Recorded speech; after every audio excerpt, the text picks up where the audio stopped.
একটা sub division level VC হচ্ছে, অর্থাৎ বহরমপুর সাব ডিভিশনের সদর সাব ডিভিশনের 61টা গ্রাম পঞ্চায়েতকে ডাকা হয়েছে। আজকে এই মিটিংয়ে মূলত ডাকা হয়েছে একজন করে নোডাল অফিসার এবং সাথে একজন ডেটা এন্ট্রি অপারেটর। এটা গ্রাম পঞ্চায়েত থেকে আপনারা নির্বাচন করেছেন এবং তার সাথে পঞ্চায়েত সমিতির একবার আমরা একটু দেখে নিতে চাই যে পঞ্চায়েত সমিতির যারা নোডাল এবং ডিইও আছেন। হরিহরপাড়া আছেন, হরিহরপাড়া পঞ্চায়েত সমিতির নোডাল অফিসার। আচ্ছা, নওদা? হ্যাঁ, নওদা আছে। আর হচ্ছে বেলডাঙ্গা এক, বেলডাঙ্গা দুই, হ্যাঁ আছি। বহরমপুর,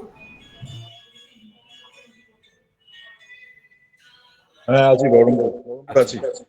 ঠিক আছে। তো আমরা শুরু করি। আমরা আমাদের আলোচনাটা দুটো ভাগে ভাগ করে নেব।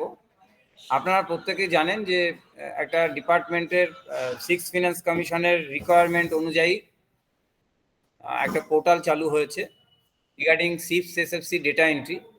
অর্থাৎ এইটা খুব আমাদের স্টেট গভর্নমেন্টের কাছে একটা ভাইটাল বিষয়। 6 এসএফসির এই কমিশনের কিছু ডেটা একটু বাকিরা মিউট করে রাখবেন। কুমারের একটু মিউট করুন। আরে বাকিগুলো মিউট করুন না, প্রত্যেকে মিউট করুন। এরকম ভাবে সবাই খুলে রাখলে কিন্তু প্রবলেম হবে, অন্যদের অসুবিধা হবে শুনতে। তো আমরা আলোচনা শুরু করি। আপনারা প্রত্যেকে জানেন যে একটা কাজ আমাদের অন্য আরো 5টা কাজের সঙ্গে এটা আর একটা নতুন কাজ এসেছে। সেটা হচ্ছে 6 এসএফসির একটা পোর্টাল হয়েছে, রেকমেন্ডেশন থ্রু 6 এসএফসি কমিশন। তো সেক্ষেত্রে আমাদের গ্রাম পঞ্চায়েত এবং পঞ্চায়েত সমিতি এই দুটো টায়ারেই কিন্তু ওই পোর্টালে গ্রাম পঞ্চায়েত এবং পঞ্চায়েত সমিতি লেভেলে তথ্য বা ডেটা ইনপুট করতে হবে। ফলে এটা একটা কমিশনের কাজ, আমাদের ডিপার্টমেন্টের থ্রু দিয়ে এটা নামছে এবং পাশাপাশি পঞ্চায়েত সমিতি এবং গ্রাম পঞ্চায়েত উভয় টায়ারেই কিন্তু এই ডেটা এন্ট্রি করতে হবে। জিপিটা জিপি করবে এবং পঞ্চায়েত সমিতিটা পঞ্চায়েত সমিতি করবে। সেই কারণে কিন্তু আমরা গ্রাম পঞ্চায়েত লেভেলে দুজন করে রাখা হয়েছে। দুজন মানে হচ্ছে একজন নোডাল অফিসার এবং একজন ডিইও, এবং পঞ্চায়েত সমিতির ক্ষেত্রে একজন নোডাল অফিসার এবং একজন ডিইও। ফলে এর একটা পার্ট হচ্ছে টেকনিক্যাল পার্ট, অর্থাৎ পোর্টালের ক্রেডেনশিয়াল তৈরি এবং সেই ক্রেডেনশিয়াল হ্যান্ডেল করা যথাযথভাবে যতদিন এই কাজটা চলবে। এবং তার পাশাপাশি আর একটা পার্ট হচ্ছে ডেটা এন্ট্রি বা ডেটা ইনপুট করা। আমরা আমাদের আলোচনাটা এই দুটো সেকশন ধরেই করব। প্রথম সেকশনে আমরা টেকনিক্যাল বিষয়টা একটু জানবো। প্রথমে আমরা বলে রাখি, আমরা প্রত্যেক পঞ্চায়েত সমিতি লেভেলে নোডাল অফিসারদের লগইন ক্রিয়েট করেছি আমরা এবং আইডি পাসওয়ার্ড ক্রিয়েট করেছি। ডিও লেভেলেরটা বাকি আছে পঞ্চায়েত সমিতির ক্ষেত্রে, এবং গ্রাম পঞ্চায়েতের ক্ষেত্রেও কিন্তু ব্লকের নোডাল অফিসারের থ্রু দিয়ে গ্রাম পঞ্চায়েতের নোডাল অফিসারদের ক্রেডেনশিয়াল তৈরি হয়েছে। সেটা আমাদের কাছে আছে, আপনাদের সঙ্গে আমরা শেয়ার করব। এবং এক্ষেত্রে বলে রাখি যে বেলডাঙ্গা টু শক্তিপুর জিপির এখনো এটা হয়নি, ফলে এই বাকি সাব ডিভিশনের সবারই হয়ে গেছে। ফলে এটা একটু মাথায় রাখতে হবে। আর পঞ্চায়েতের ক্ষেত্রে দুটো লগইন আছে, একটা হচ্ছে নোডাল অফিসার। যারা নোডাল অফিসার ইতিমধ্যে তারা জানেন কারা নোডাল অফিসার, সেই list already finalised by BDO এবং আমরাও শেয়ার করেছি আমাদের গ্রুপে, আপনারা দেখতে পাচ্ছেন। আর একজন থাকছেন গ্রাম পঞ্চায়েত লেভেলে, সেটা হচ্ছে ডিইও, ডেটা এন্ট্রি অপারেটর। তার একটা লগইন ক্রিয়েট করতে হবে। যে লগইনে ডেটা এন্ট্রি হবে সেটা হচ্ছে ডিইও লগইন, এবং নোডালের লগইন থেকে ডেটা ভেরিফাই হবে এবং সাবমিট হবে। তাহলে দু ধরনের লগইন আছে জিপি লেভেলে, দু ধরনের লগইন আছে পঞ্চায়েত সমিতি লেভেলে, খুব ক্লিয়ার একদম। সেই জন্য ডেটা এন্ট্রিটা হবে হচ্ছে ডিইও লগইনে, আর ডেটা ভেরিফাই এবং সাবমিট হবে নোডালের লগইনে। পঞ্চায়েত সমিতির ক্ষেত্রেও একই, গ্রাম পঞ্চায়েতের ক্ষেত্রেও একই। এটা হচ্ছে টেকনিক্যাল নো হাউস। এবারে আমি এইটা কিভাবে হবে, নোডালটা আমরা অলরেডি ক্রিয়েট করে দিয়েছি, সেটা পঞ্চায়েত সমিতি লেভেলে এবং গ্রাম পঞ্চায়েত লেভেলে নোডালের ক্রেডেনশিয়াল অলরেডি ডান। কিন্তু পঞ্চায়েত সমিতি এবং গ্রাম পঞ্চায়েত লেভেলের ডিইও ক্রেডেনশিয়াল কিন্তু এখনো তৈরি হয়নি। সেইটা যারা পঞ্চায়েত সমিতি লেভেলের নোডাল আছেন, এইটা এবারে পঞ্চায়েত সমিতি লেভেলে নামবে এই ডিইও ক্রেডেনশিয়াল তৈরি করার জন্য, এবং অ্যাজ আর্লি অ্যাজ পসিবল এই ক্রেডেনশিয়াল তৈরি করতে হবে ডিইওদের, মানে ডিইওদের ক্রেডেনশিয়ালটা তৈরি করে দিতে হবে যারা ব্লক অফিসের নোডাল আছেন তাদের মাধ্যমে। সেই ডেটাটা আমরা আপনাদেরকে সাপ্লাই করব। যাদের ক্রেডেনশিয়াল তৈরি হয়ে গেছে, সেটা পিএস এবং জিপির নোডাল অফিসারের ক্ষেত্রে কিভাবে কি আপনারা ক্রেডেনশিয়াল তৈরি করবেন, বা পঞ্চায়েত সমিতি লেভেলে কিভাবে ক্রেডেনশিয়াল তৈরি করবেন, এই প্রথম অংশের আলোচনাটা আমরা শুরু করব এবার। আমাদের সঙ্গে আমাদের আইটি স্পেশালিস্ট বন্ধু আছেন রাজা, ও এই বিষয়টা নিয়ে আপনাদেরকে অবগত করবেন। এটা ভেরি সিনসিয়ারলি শুনে নেবেন, কারণ এইটা নিয়ে দ্বিতীয় দিন আমরা কোনো ভিসি করার সুযোগ পাবো না, বিকজ টাইম কিন্তু খুব কম আমাদের হাতে। আপনাদেরকে এটাও বলে রাখি, আজকে মিটিং হয়ে যাওয়ার পর থেকেই, ক্রেডেনশিয়াল তৈরি কমপ্লিট হয়ে যাওয়ার পরেই কিন্তু ডেটা এন্ট্রির কাজ শুরু হবে। এবং মনে রাখবেন, এটা কিন্তু স্টেট লেভেল নয়, এটা কমিশন লেভেলের কাজ।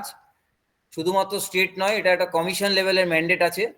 ফলে আগামী 28 তারিখের মধ্যে বাই হুক অর ক্রুক যে কোনো উপায়ে কিন্তু আমাদের কমপ্লিট করতে হবে।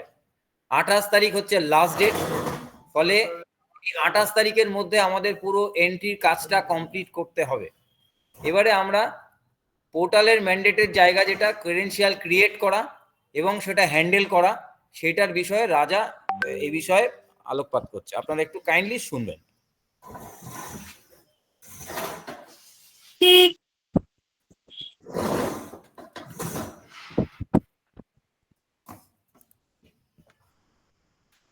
নমস্কার সকলকে।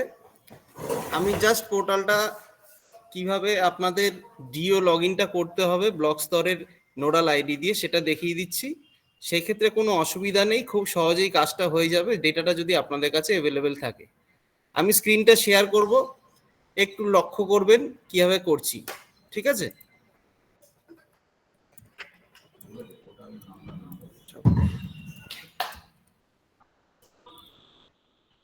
পোর্টালটা হচ্ছে sfc.wb.gov.in।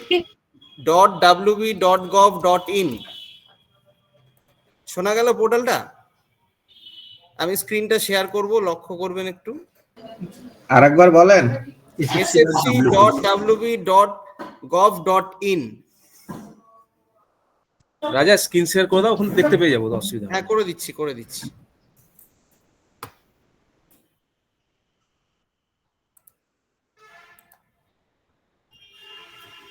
দেখা যাচ্ছে পোর্টালটা?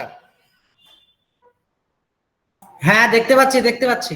হ্যাঁ, এবার এখানে যেটা কাজ হবে, কোনো চিন্তার কিছু নেই। দেখবেন এইখানে EWSFC বলে ওপরে দেখুন নোটিফিকেশনের পাশে একটা অপশন রয়েছে, সেখানে জাস্ট ক্লিক করব। করে আমি একটা দেখিয়ে দিচ্ছি। আমি বেলডাঙ্গা 1-এর ব্লক নোডাল লগ ইনটা দিয়ে লগ ইন করছি।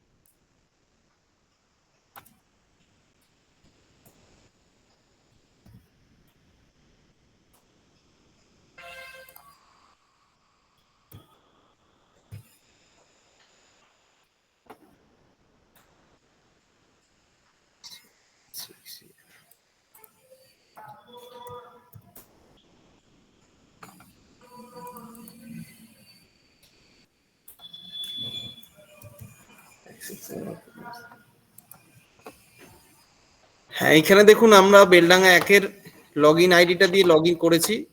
দেখতে পাচ্ছেন সবাই? একটু রেসপন্স করবেন। দেখা যাচ্ছে না। দেখতে পাচ্ছি। পাচ্ছি দেখা যাচ্ছে। কিন্তু নেটের সমস্যা। ঠিক আছে, দেখুন এইখানে লগ ইন করলে কিন্তু উপরে আপনাদের ব্লক লেভেলের পিনটা দেওয়া আছে, যেই ওটিপিটা আপনারা রিসিভ করেছিলেন বেলডাঙ্গা 1-এর ক্ষেত্রে সেটাই রয়েছে, এটা কিন্তু চেঞ্জ করা যাবে না এই মুহূর্তে।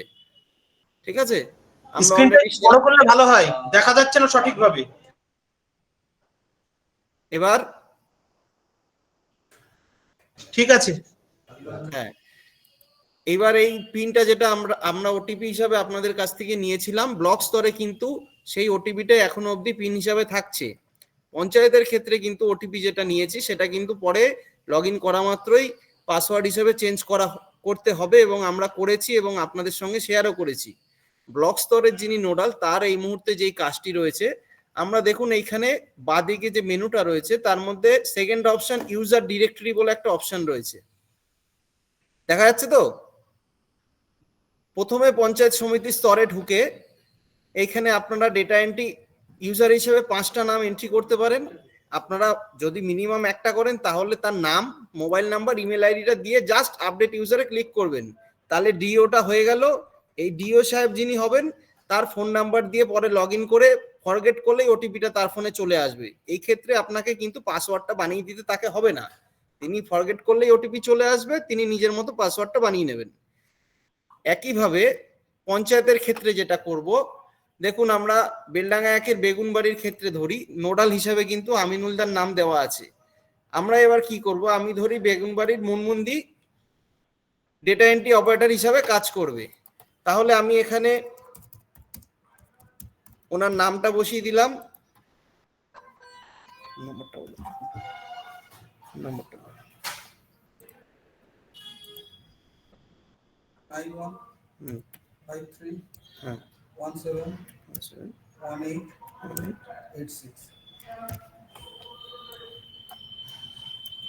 এইখানে মুনমুন্দির ফোন নাম্বার, নাম এবং জিপির নামটা বসালাম, বসিয়ে জাস্ট আপডেট করব।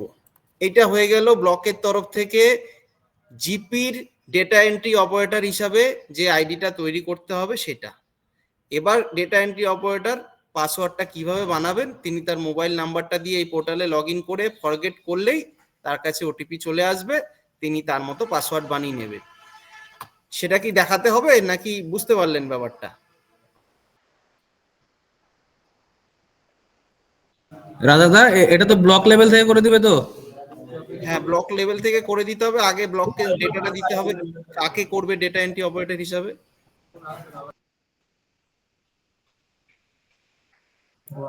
হ্যাঁ রাজাদা, হ্যালো, হ্যাঁ, বলছি মদনপুর থেকে বলছি স্ক্রিনে কিছুই দেখা যাচ্ছে না, শুধু জেডবি লেখা দেখাচ্ছে।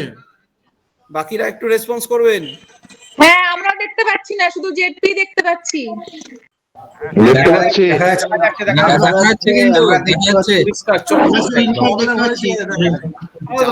আমরা সব দেখতে পাচ্ছি, ধন্যবাদ। নেটটা চেক করুন।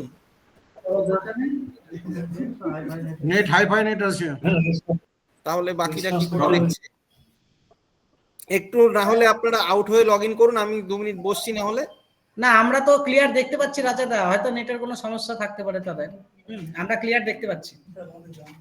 এবার দেখুন মুনমুন্দিকে কিন্তু আমি অলরেডি রেজিস্টার করে দিয়েছি, সেম ভাবে এখানে জিপির নাম পাল্টাবে, পাল্টিয়ে নাম বসবে, ফোন নাম্বার, ইমেল বসবে, আপডেট ইউজার, তাহলে হয়ে গেল। এবার তার এগেনস্ট থেকে সেই নাম্বার দিয়ে যখন লগ ইন করবে ডেটা এন্ট্রি অপারেটর হিসাবে, তার কিন্তু মোবাইলে ওটিপি আসবে এবং সেখান থেকে তিনি নিজের মতো পাসওয়ার্ডটি বানিয়ে নেবেন, তাহলে কিন্তু কোনো সমস্যা নেই। এইটা হচ্ছে আপাতত ব্লক লেভেলের যে নোডাল অফিসার আছেন তার এইটুখানি কাজ রয়েছে, নিজের ডেটা এন্ট্রি অপারেটরটা বানানো এবং জিপি স্তরের গুলো বানানো। বেলডাঙ্গা 1-এর ক্ষেত্রে বেগুনবাড়ি এবং চৈতন্যপুর 1-এর নামটা অলরেডি আমরা বসিয়ে টেস্ট করেছি। মুনমুন্দি যদি নিজে খুলে দেখতে চান, ফোন নাম্বারটা দিয়ে দেখুন, ফরগেট করুন, ওটিপি আসবে, দিলেই কিন্তু ডেটা এন্ট্রি অপারেটর হিসাবে আপনার লগ ইনটা হয়ে যাবে। আর ব্লকের ডিওর ক্ষেত্রে বা জেলা আমাদের জিপি ডিওর ক্ষেত্রে ওটিপিটা আসলে লগ ইন করে নিজেদের পাসওয়ার্ডটা কিন্তু পাল্টে নেবেন, কিন্তু ব্লকের যে নোডাল অফিসার আছে তার যে পিনটা আমরা দেখালাম একটু আগে, সেই পিনটা কিন্তু আপনাদের কাছে রাখবেন, এটা দিয়েই কিন্তু আপনাদের লগ ইনটা হবে। এই মুহূর্তে আপনাদের পাসওয়ার্ডটা পাল্টানোর কোনো জায়গা সেরকম ভাবে আমরা দেখতে পাইনি এখনো। পিনটা কাইন্ডলি আরেকবার বলুন না, তো হরিয়ারপাড়া ব্লক থেকে বলছিলাম। হরিয়ারপাড়া ব্লকেরটা তো আমার কাছে নেই সেলিম দা, দেবেশ দা আপনাকে দিয়ে দেবে, নালে নূর দা আপনাকে দিয়ে দেবে, ঠিক আছে? নুরদা দিয়ে, তাহলে নুরদাকে একটু হোয়াটসঅ্যাপ করতে বলুন না। ঠিক আছে? হ্যাঁ, করে দেবে, করে দেবে। আচ্ছা এই পার্টটুকু কি কারো বোঝা গেল? হ্যাঁ হ্যাঁ হ্যাঁ কিভাবে ব্লক স্তরের ডিও এবং জিপি স্তরের ডিওটা এন্ট্রি করতে হবে? মানে স্ক্রিনে কিছু আসছে না কিন্তু, হ্যাঁ দেখতে পাচ্ছি না একদম, অনলি জেডপি আসছে স্ক্রিনে কিছু দেখতে পাচ্ছি না, আমরাও তাই কিছু দেখতে পাচ্ছি না জেডপি ছাড়া। Only ZP. কিন্তু আমরা শেয়ার করছি, ঠিক আছে? একবার দেখুন, লক্ষ্য করুন, আমি হ্যাঁ, শেয়ার রাজাদা এবার আসলো, কিন্তু প্রথম থেকে একটু বলুন, দেখিয়ে দেন একবার রাজাদা। দাদা মানে আমি যেটুকুনি বোঝালাম জিপি লেভেলে, সেটা কিন্তু এই মুহূর্তে আপনাদের সেরকম কিছু ছিল না, ঠিক আছে? ব্লক স্তরের প্রত্যেকে দেখতে পেয়েছেন? একটু বলবেন ব্লকের যারা আছেন।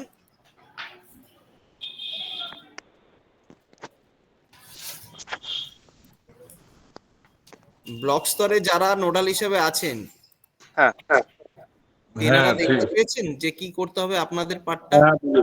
ঠিক আছে, যা যেটা দেখালে বুঝতে পেরেছি, একটা ডেট এন্ট্রি করেও ফেলছি আর কি, ঠিক আছে, অসুবিধা নেই। হ্যাঁ, এবার তার কাজ হচ্ছে জাস্ট লগ ইন করবে ফোন নাম্বার দিয়ে, ফরগেট করলে তার কাছে ওটিপি চলে আসবে, তিনি পাসওয়ার্ড বানিয়ে নেবেন। মানে ব্লক স্তর থেকে আপনাদের পাসওয়ার্ডটা বানিয়ে দিতে হচ্ছে না, ঠিক আছে?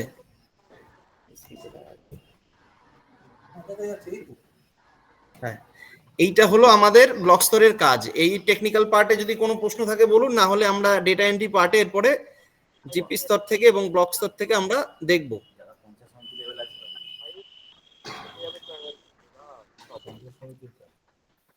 একবার নুরদা ভাই আপনি এলে একবার ভালো হয়।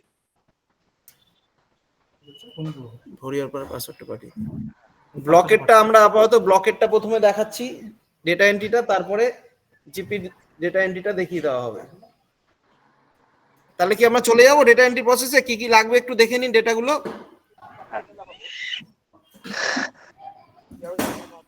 একটু শুনে নেবেন এটা, হ্যাঁ এটাই কিন্তু আসল। তাহলে আমাদের প্রথম কাজ হচ্ছে এখন ব্লক লেভেলে ডিও ডেটাটাকে আপডেট করে দেওয়া, নাম, মোবাইল নাম্বার আর মেল আইডি পঞ্চায়েত সমিতিরটা পঞ্চায়েত সমিতির, আর জিপিরটা জিপির মেল আইডি দিয়ে করা যাবে, কোনো প্রবলেম নেই। তাহলে আমাদের নোডাল অফিসার ক্রিয়েট হয়ে গেছে, শুধুমাত্র পঞ্চায়েত সমিতি লেভেলের এবং গ্রাম পঞ্চায়েত লেভেলের ডিইও ক্রেডেনশিয়ালটা বানাতে হবে। সেইটা কিন্তু ব্লকের নোডাল বানিয়ে দেবেন, জিপির ডিইওদের নাম, ফোন নাম্বার এবং মেল আইডি দিয়ে ব্লককে জিপির ডিইওটা বানিয়ে দিতে হবে। নোডালদের সব হয়ে গেছে। এবারে আমরা এন্ট্রির প্রসেসে যাব, কারণ আমরা এটা নিয়ে দ্বিতীয় দিন এটা নিয়ে আর কোনো ভিসি হবে না, যেহেতু আমাদের কাছে আর সময় নেই। ফলে ডেটাটা খুব সিম্পল আছে।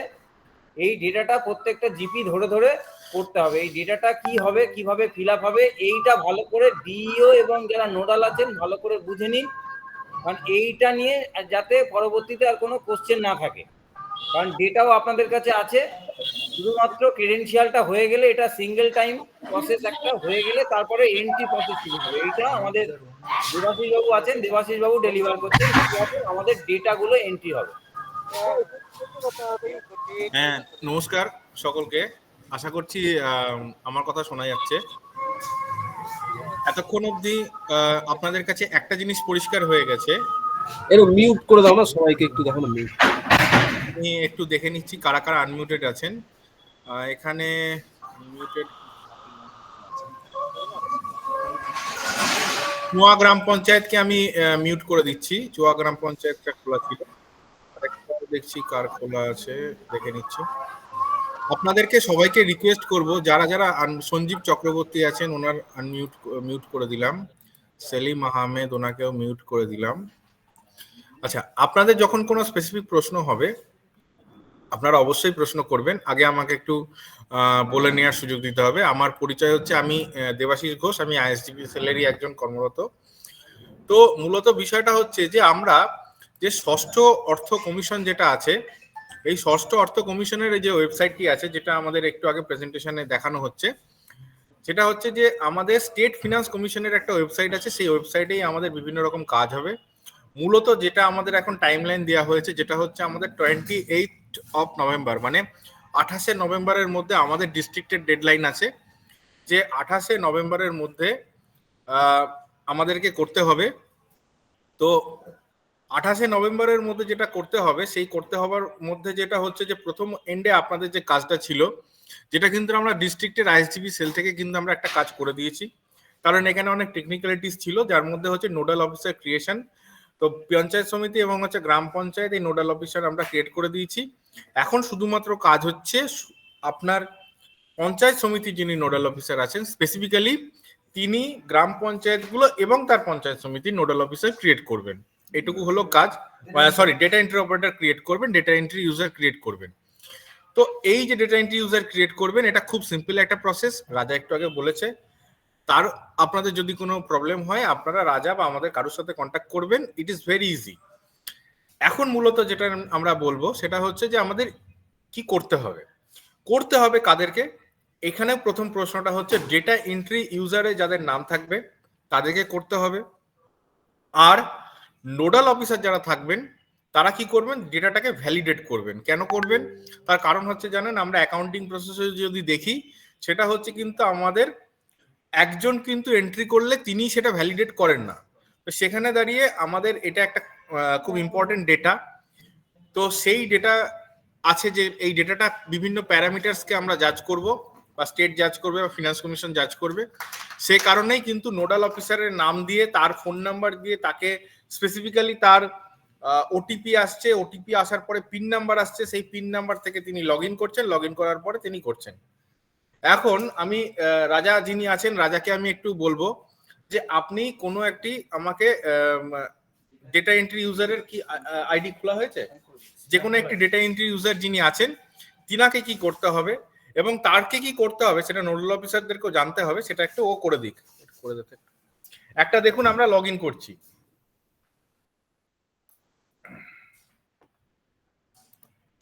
এখানে একটা জিনিস মাথায় রাখতে হবে, যে ফোন নাম্বারটা ব্লকের নোডাল অফিসার দিচ্ছেন সেটাই কিন্তু তার লগ ইন আইডি।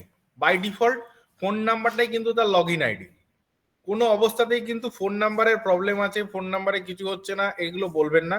ওটিপি বারবার ঢুকবে না, ওয়ান টাইম ওটিপি ঢুকবে। তাই জন্য এরকম কোনো ইস্যু নয় যে বারবার ওটিপি ঢোকার প্রবলেম হবে। ওটিপি কিন্তু একবারই ঢুকবে, একবার ঢুকে পিন সেট করে নিতে হবে। সে ফোন নাম্বার আর পিনটা যার কাছে থাকবে তারই কিন্তু অ্যাক্সেস করার ক্ষমতা থাকবে।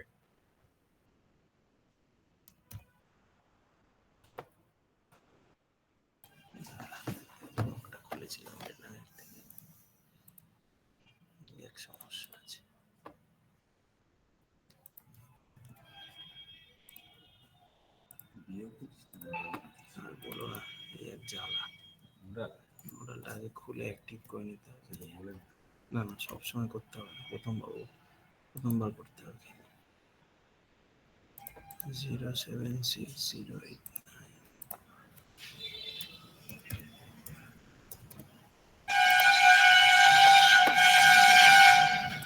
আচ্ছা, হয়নি।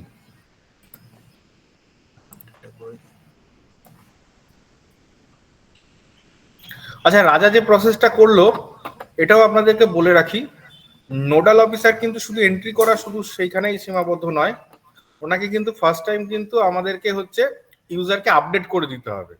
এটাও খুব সিম্পল প্রসেস, যেখানে গিয়ে ও এটা দেখাচ্ছে যেখানে এন্ট্রি করতে হয় সেখানে গিয়ে কিন্তু আপডেট প্রসেস, জাস্ট একটা ক্লিক, আর কিছু নয়।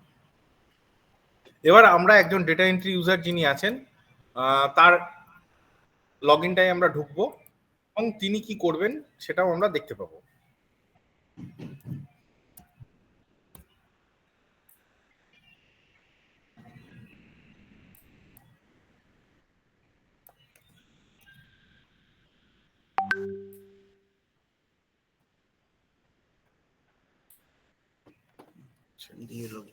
আচ্ছা, চৈতন্যপুর যে গ্রাম পঞ্চায়েত আছে, সেই চৈতন্যপুর গ্রাম পঞ্চায়েতের যিনি ফিরোজ বাবু আছেন তিনি হচ্ছেন এখানকার ডিইও। তো আমরা ফিরোজ বাবুকে কি করতে হবে, প্রথমত হচ্ছে হোমটা দেখতেই পাচ্ছেন, হোমটা খোলা আছে, তো হোমে কোনো ফাংশন নেই। জেনারেল সেকশনের মধ্যে মানে জেনারেল ইনফরমেশনে যখন আমরা ঢুকছি, এখানে দেখুন 2011 এর যে সেন্সাস ডেটা আছে সেই সেন্সাস ডেটাগুলো এখানে আসবে এবং সেই ডেটাগুলো অটোমেটিক্যালি ফেস্ট হবে। এখানে আমাদেরকে কিন্তু নির্দিষ্টভাবে কিছু করার নেই। তার মানে আবার আমি রিপিট করছি, যে জেনারেল ইনফরমেশনের মধ্যে যে জেনারেল ইনফরমেশনের যে সাব ট্যাবটি যেটা আছে, যেখানে এই সেকশনটা আছে, সেখানে কিন্তু আমাদেরকে কিছু করতে পারবেন না, এখানে করার প্রয়োজনও নেই। এগুলো অটোমেটিক্যালি ডেটা কিন্তু 2011 এর সেন্সাস ডেটা কিন্তু অটোমেটিক্যালি, এটার আমাদের ব্যাক এন্ডে কাজ চলছে, এটা কিন্তু অটোমেটিক্যালি চলে আসবে। এরপরে আসছে খুব ইম্পর্টেন্ট সেকশন, দ্যাট ইজ হচ্ছে রেভিনিউ। রেভিনিউ সেকশনের কিন্তু প্রচুর ট্যাব আছে। স্ক্রিন শেয়ার, স্ক্রিনটা কি সবাই দেখতে পাচ্ছেন তো? স্ক্রিনটা নিয়ে কারোর প্রবলেম হচ্ছে না? দেখা যাচ্ছে। দেখা যাচ্ছে। এরপর হলো রেভিনিউ। রেভিনিউটা হচ্ছে কিন্তু খুব ইম্পর্টেন্ট সেকশন। রেভিনিউর মধ্যে দেখুন আরএলবি, ট্যাক্স রেভিনিউ। আরএলবি মানে হচ্ছে রুরাল লোকাল বডি। আমাদের যেগুলো হচ্ছে স্থানীয় সরকার যাকে আমরা বলি বা লোকাল বডিজ, তার মধ্যে কিন্তু রুরাল হয়, আরবান হয়। আমাদের গ্রাম পঞ্চায়েত, পঞ্চায়েত সমিতি, জেলা পরিষদ, এগুলো হচ্ছে RLB rural local body. Municipality and corporation হচ্ছে আপনার আরবান লোকাল বডি। তো আরএলবির ক্ষেত্রে কি করব, আমাদের ওখানে বলছে ট্যাক্স রেভিনিউ ডেটা ইনপুট করতে হবে। দেখা যাক কি করতে হবে। এখানে যখন আমরা এলাম, আমরা যেটা দেখতে পাচ্ছি কি, যে আমাদেরকে এখানে দেখুন 2020-21, 21-22, 22-23, 23-24, 24-25 যে 5 বছরের tax on land and building কত টাকা ট্যাক্স পেয়েছি এবং আদার্স কিছু যদি থেকে থাকে সেগুলোকে আমাদেরকে দেখাতে হবে। এখন প্রশ্নটা হলো যে আমরা যে ট্যাক্সের কথা বলছি, ট্যাক্স কিন্তু গ্রাম পঞ্চায়েত পায়। কারণ আমি যে 3টে স্তরের কথা বলেছি, জেলা পরিষদ, পঞ্চায়েত সমিতি আর গ্রাম পঞ্চায়েত, তো গ্রাম পঞ্চায়েতে কিন্তু tax on land and building পেয়ে থাকে।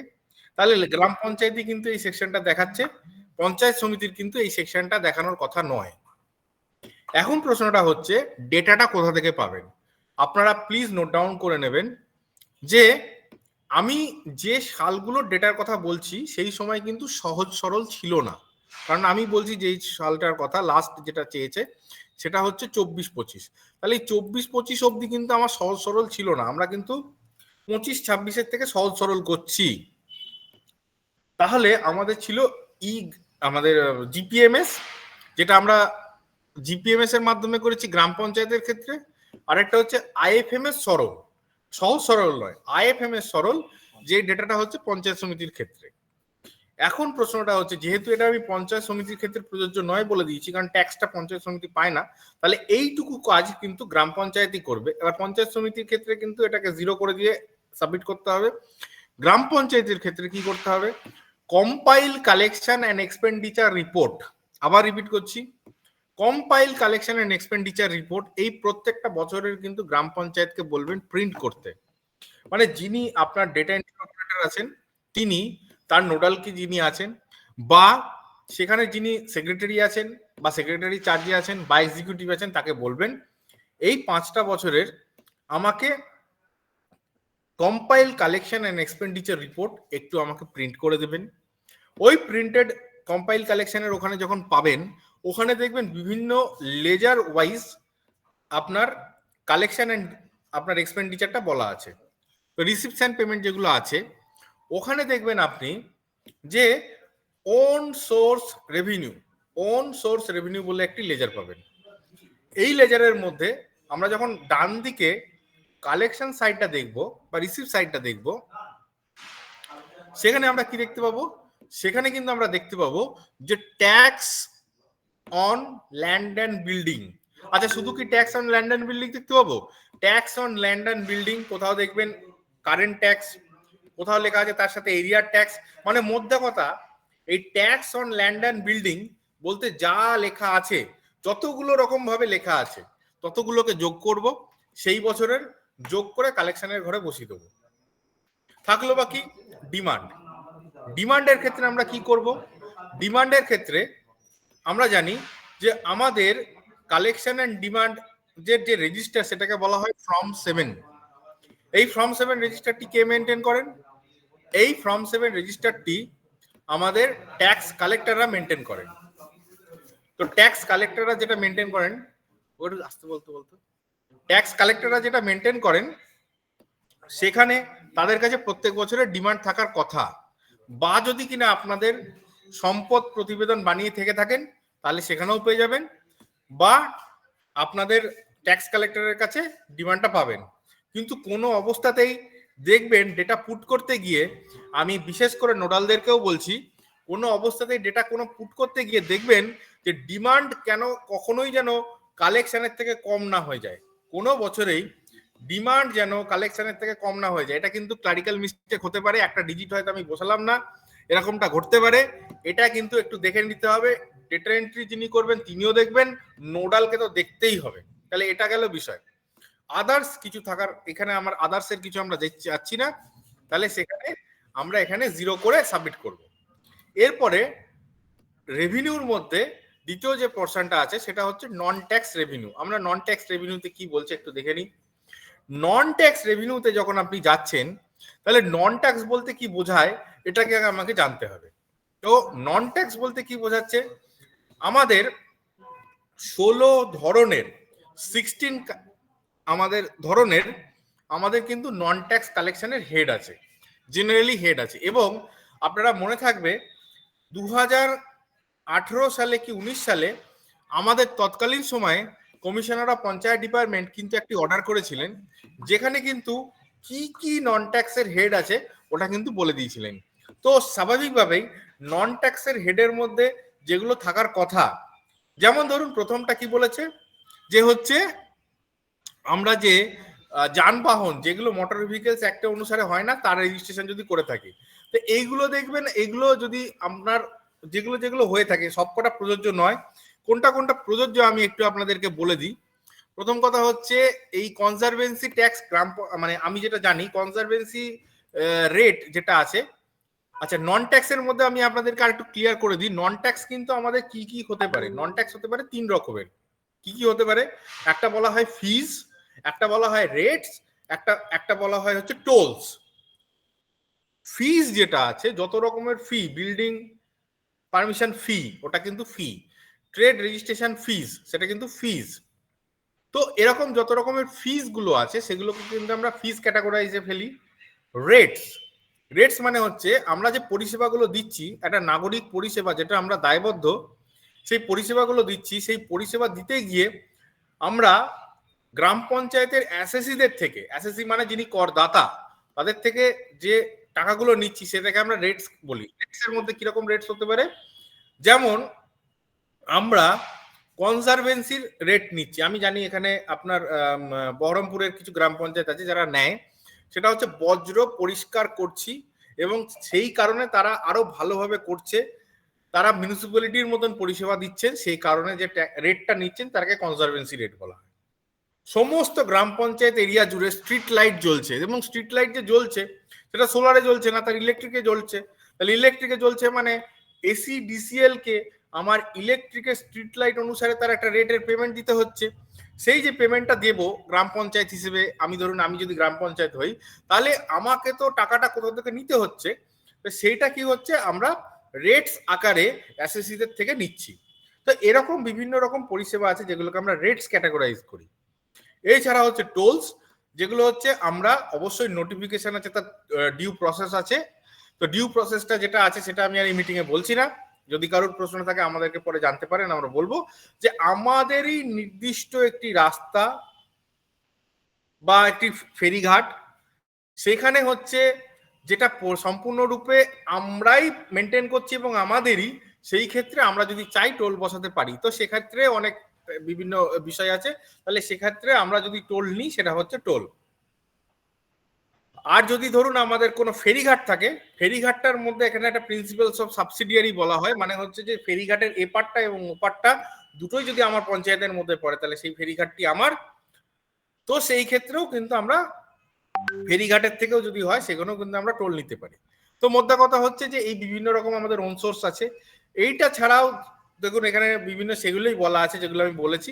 এত কিছু কঠিন ভাবে আপনাদের ভাবার কোনো দরকার নেই।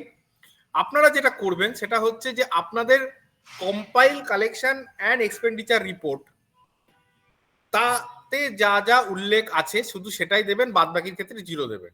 দেখুন এখানে ডোনেশন আর tender processing fee, tender processing fee মানে টেন্ডার ডিপোজিট ফি বলে লেখা থাকতে পারে, টেন্ডার আপনার হচ্ছে ফর্ম বলে লেখা থাকতে পারে, এরকম বিভিন্ন নামে লেখা থাকতে পারে।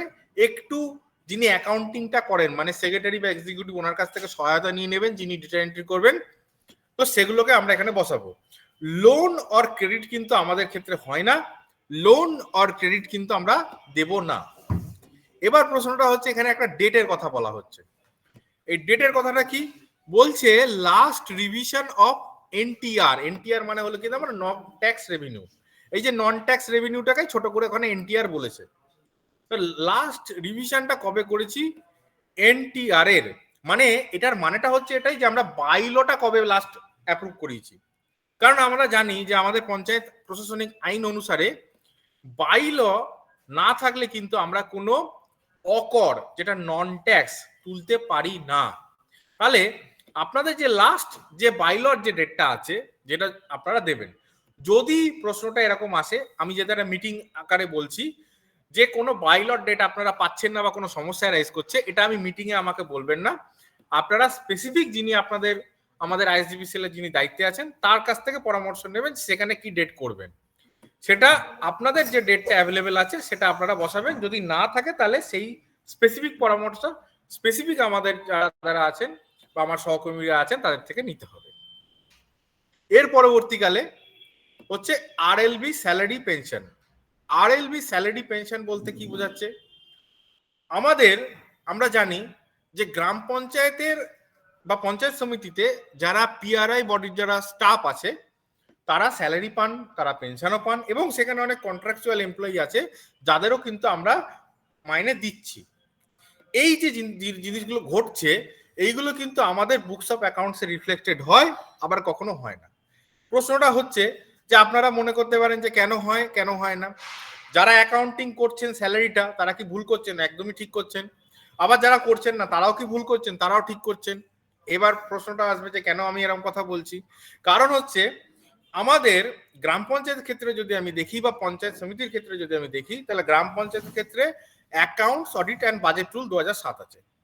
সেখানে কিন্তু বলেছে যে আমাদের স্যালারি বা এগুলো কিন্তু আমাদের এন্ট্রি করতে হবে, সেটা বলেছে, তাই আমি করেছি। তাহলে যারা করেননি তারা কি ভুল করেছেন? তার কারণ হচ্ছে রুল 8টা যদি আমি পড়ে ফেলি তাহলে সেখানে আবার বলেছে যেটা আমার অ্যাকাউন্টে ক্রেডিট হবে সেটা আমাকে এন্ট্রি করতে হবে, সেটার জন্য ফর্ম 5 বা ফর্ম 4 কাটতে হবে। তো সেটা তো আমার অ্যাকাউন্টে ঢোকেইনি, স্যালারি তো ডাইরেক্ট ট্রেজারি থেকে হচ্ছে, তাই জন্য আমি এন্ট্রি করিনি। তাই সেই ক্ষেত্রে মাথা ঘামানোর কিছু নেই। মোরাল অফ দ্য স্টোরি হলো আপনার সিসিআর এ যদি স্যালারি বলে দেখানো থাকে তাহলে বসাবেন, যে অ্যামাউন্ট আছে, বুদ্ধি লাগানোর কোনো দরকার নেই। যদি লেখানো না থাকে তাহলে দেবেন না, জিরো করে দেবেন। যদি আপনার সিসিআর এ পেনশন বলে, আশা করি নেই, পেনশন বলে দেখানো থাকে তাহলে দেবেন, যদি না থাকে জিরো করে দেবেন। আমার বুকস অফ অ্যাকাউন্টসে যেটা আছে আমি সেটাই দেখাবো। অ্যাকচুয়ালি কি ঘটেছে কি না ঘটেছে আমি দেখতে চাইছি না। আমার বুকস অফ অ্যাকাউন্টসে যদি দেয়া থাকে তাহলে আমি দেখাবো, না দেয়া থাকে দেখাবো না। ওয়েজেস ফর কন্ট্রাকচুয়াল পার্সন কিন্তু এটা দেখানো থাকার কথা, কারণ কন্ট্রাকচুয়াল পার্সনদের যে আপনাদের আছে পঞ্চায়েতে তার মাইনেটা আপনাদের ওন সোর্স থেকেই দেন। আমি বিশ্বাস করি আপনারা 15 ফিনান্স বা 5th থেকে দেন না। তাহলে সেখানে দাঁড়িয়ে আপনাদের ওন সোর্সের মধ্যেই কিন্তু সেটা রিফ্লেক্টেড হওয়ার কথা, সেটা আসার কথা যদি থাকে। এর পরবর্তীকালে চলে যাচ্ছি RLB centrally sponsored programme. RLB centrally sponsored প্রোগ্রামের মধ্যে এখানে কি কি আছে? সেন্ট্রাল স্পন্সর্ড প্রোগ্রাম যেগুলো আছে তার মধ্যে এনআরজি আছে, এনআরএইচএম আছে, এনআরএলএম আছে। তো এখানে সব কটা কিন্তু আপনাদের ক্ষেত্রে প্রযোজ্য নয়, সব কটা টাকাও আপনারা পান না। তাহলে এগুলো দিয়েছে কেন? তার কারণ হচ্ছে যেমন ওয়াটারশেড ডেভেলপমেন্ট সাউথ 24 পরগনায় চলে যান, ওরা টাকা পাচ্ছে, প্রয়োজন আছে তাই পাচ্ছে। যেমন হচ্ছে আরজিএসএ, আপনারা বেশিরভাগ গ্রাম পঞ্চায়েতে আরজিএসএ পেয়েছেন বা সবাই পেয়েছেন। আরজিএসএ পাননি এরকম আমার মনে হয় না, আরজিএসএ সবাই পেয়েছেন। এসবিএম গ্রামীণ, যেটাকে কিন্তু আমাদের স্টেট গভর্নমেন্টে আমরা মিশন নির্মল বাংলা বলছি, এমএনবি, তো সেটাও কিন্তু আপনারা পেয়েছেন। এবার এখানে যেটা যেটা পেয়েছেন, আপনার আবারও বলবো, এখানে যেটা যেটা পেয়েছেন শুধু তাই নয়, এবং সেটার সঙ্গে আমার compile collection and expenditure report বা আমার বুকস অফ অ্যাকাউন্টস পঞ্চায়েত সমিতির ক্ষেত্রে যদি থাকে তবেই বসাবেন, যদি না থাকে বসাবেন না। তাহলে বসাবেন না যেটা বলছি, ধরুন আমি আরআইডিএফ এর টাকা ধরে নিন, অনেকেই পাননি, আমার যতটুকু জানা পঞ্চায়েতগুলোও পাইনি, পঞ্চায়েত সমিতি অনেকে পাইনি। তাহলে কি ফাঁকা রাখবে? ফাঁকা রাখা যাবে না, কোনো ডেটা ফাঁকা রাখা যাবে না।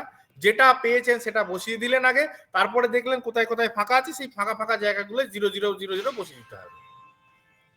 বাদ বাকি এটা বসিয়ে দেওয়ার পরে আমাকে সেভ করে দিতে হবে। এর পরবর্তীকালে হলো স্টেট রুরাল যে বডি আছে তার স্পন্সার্স প্রোগ্রাম। এবার আরএলবির ক্ষেত্রে যখন আমি যখন যাব, আমরা জানি আমাদের স্টেট গভর্নমেন্টের ভার্সাটাইল প্রোগ্রাম আছে মানুষের জন্য।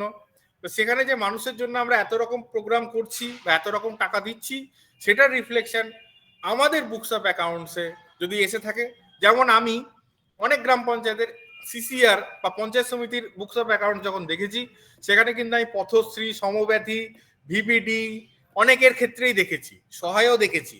ইভেন কি আপনাদের ক্ষেত্রে কিন্তু আমি দুয়ারে সরকার, তাহলে দুয়ারে সরকার তো নেই এখানে, দুয়ারে সরকার নেই, তাহলে কি করব?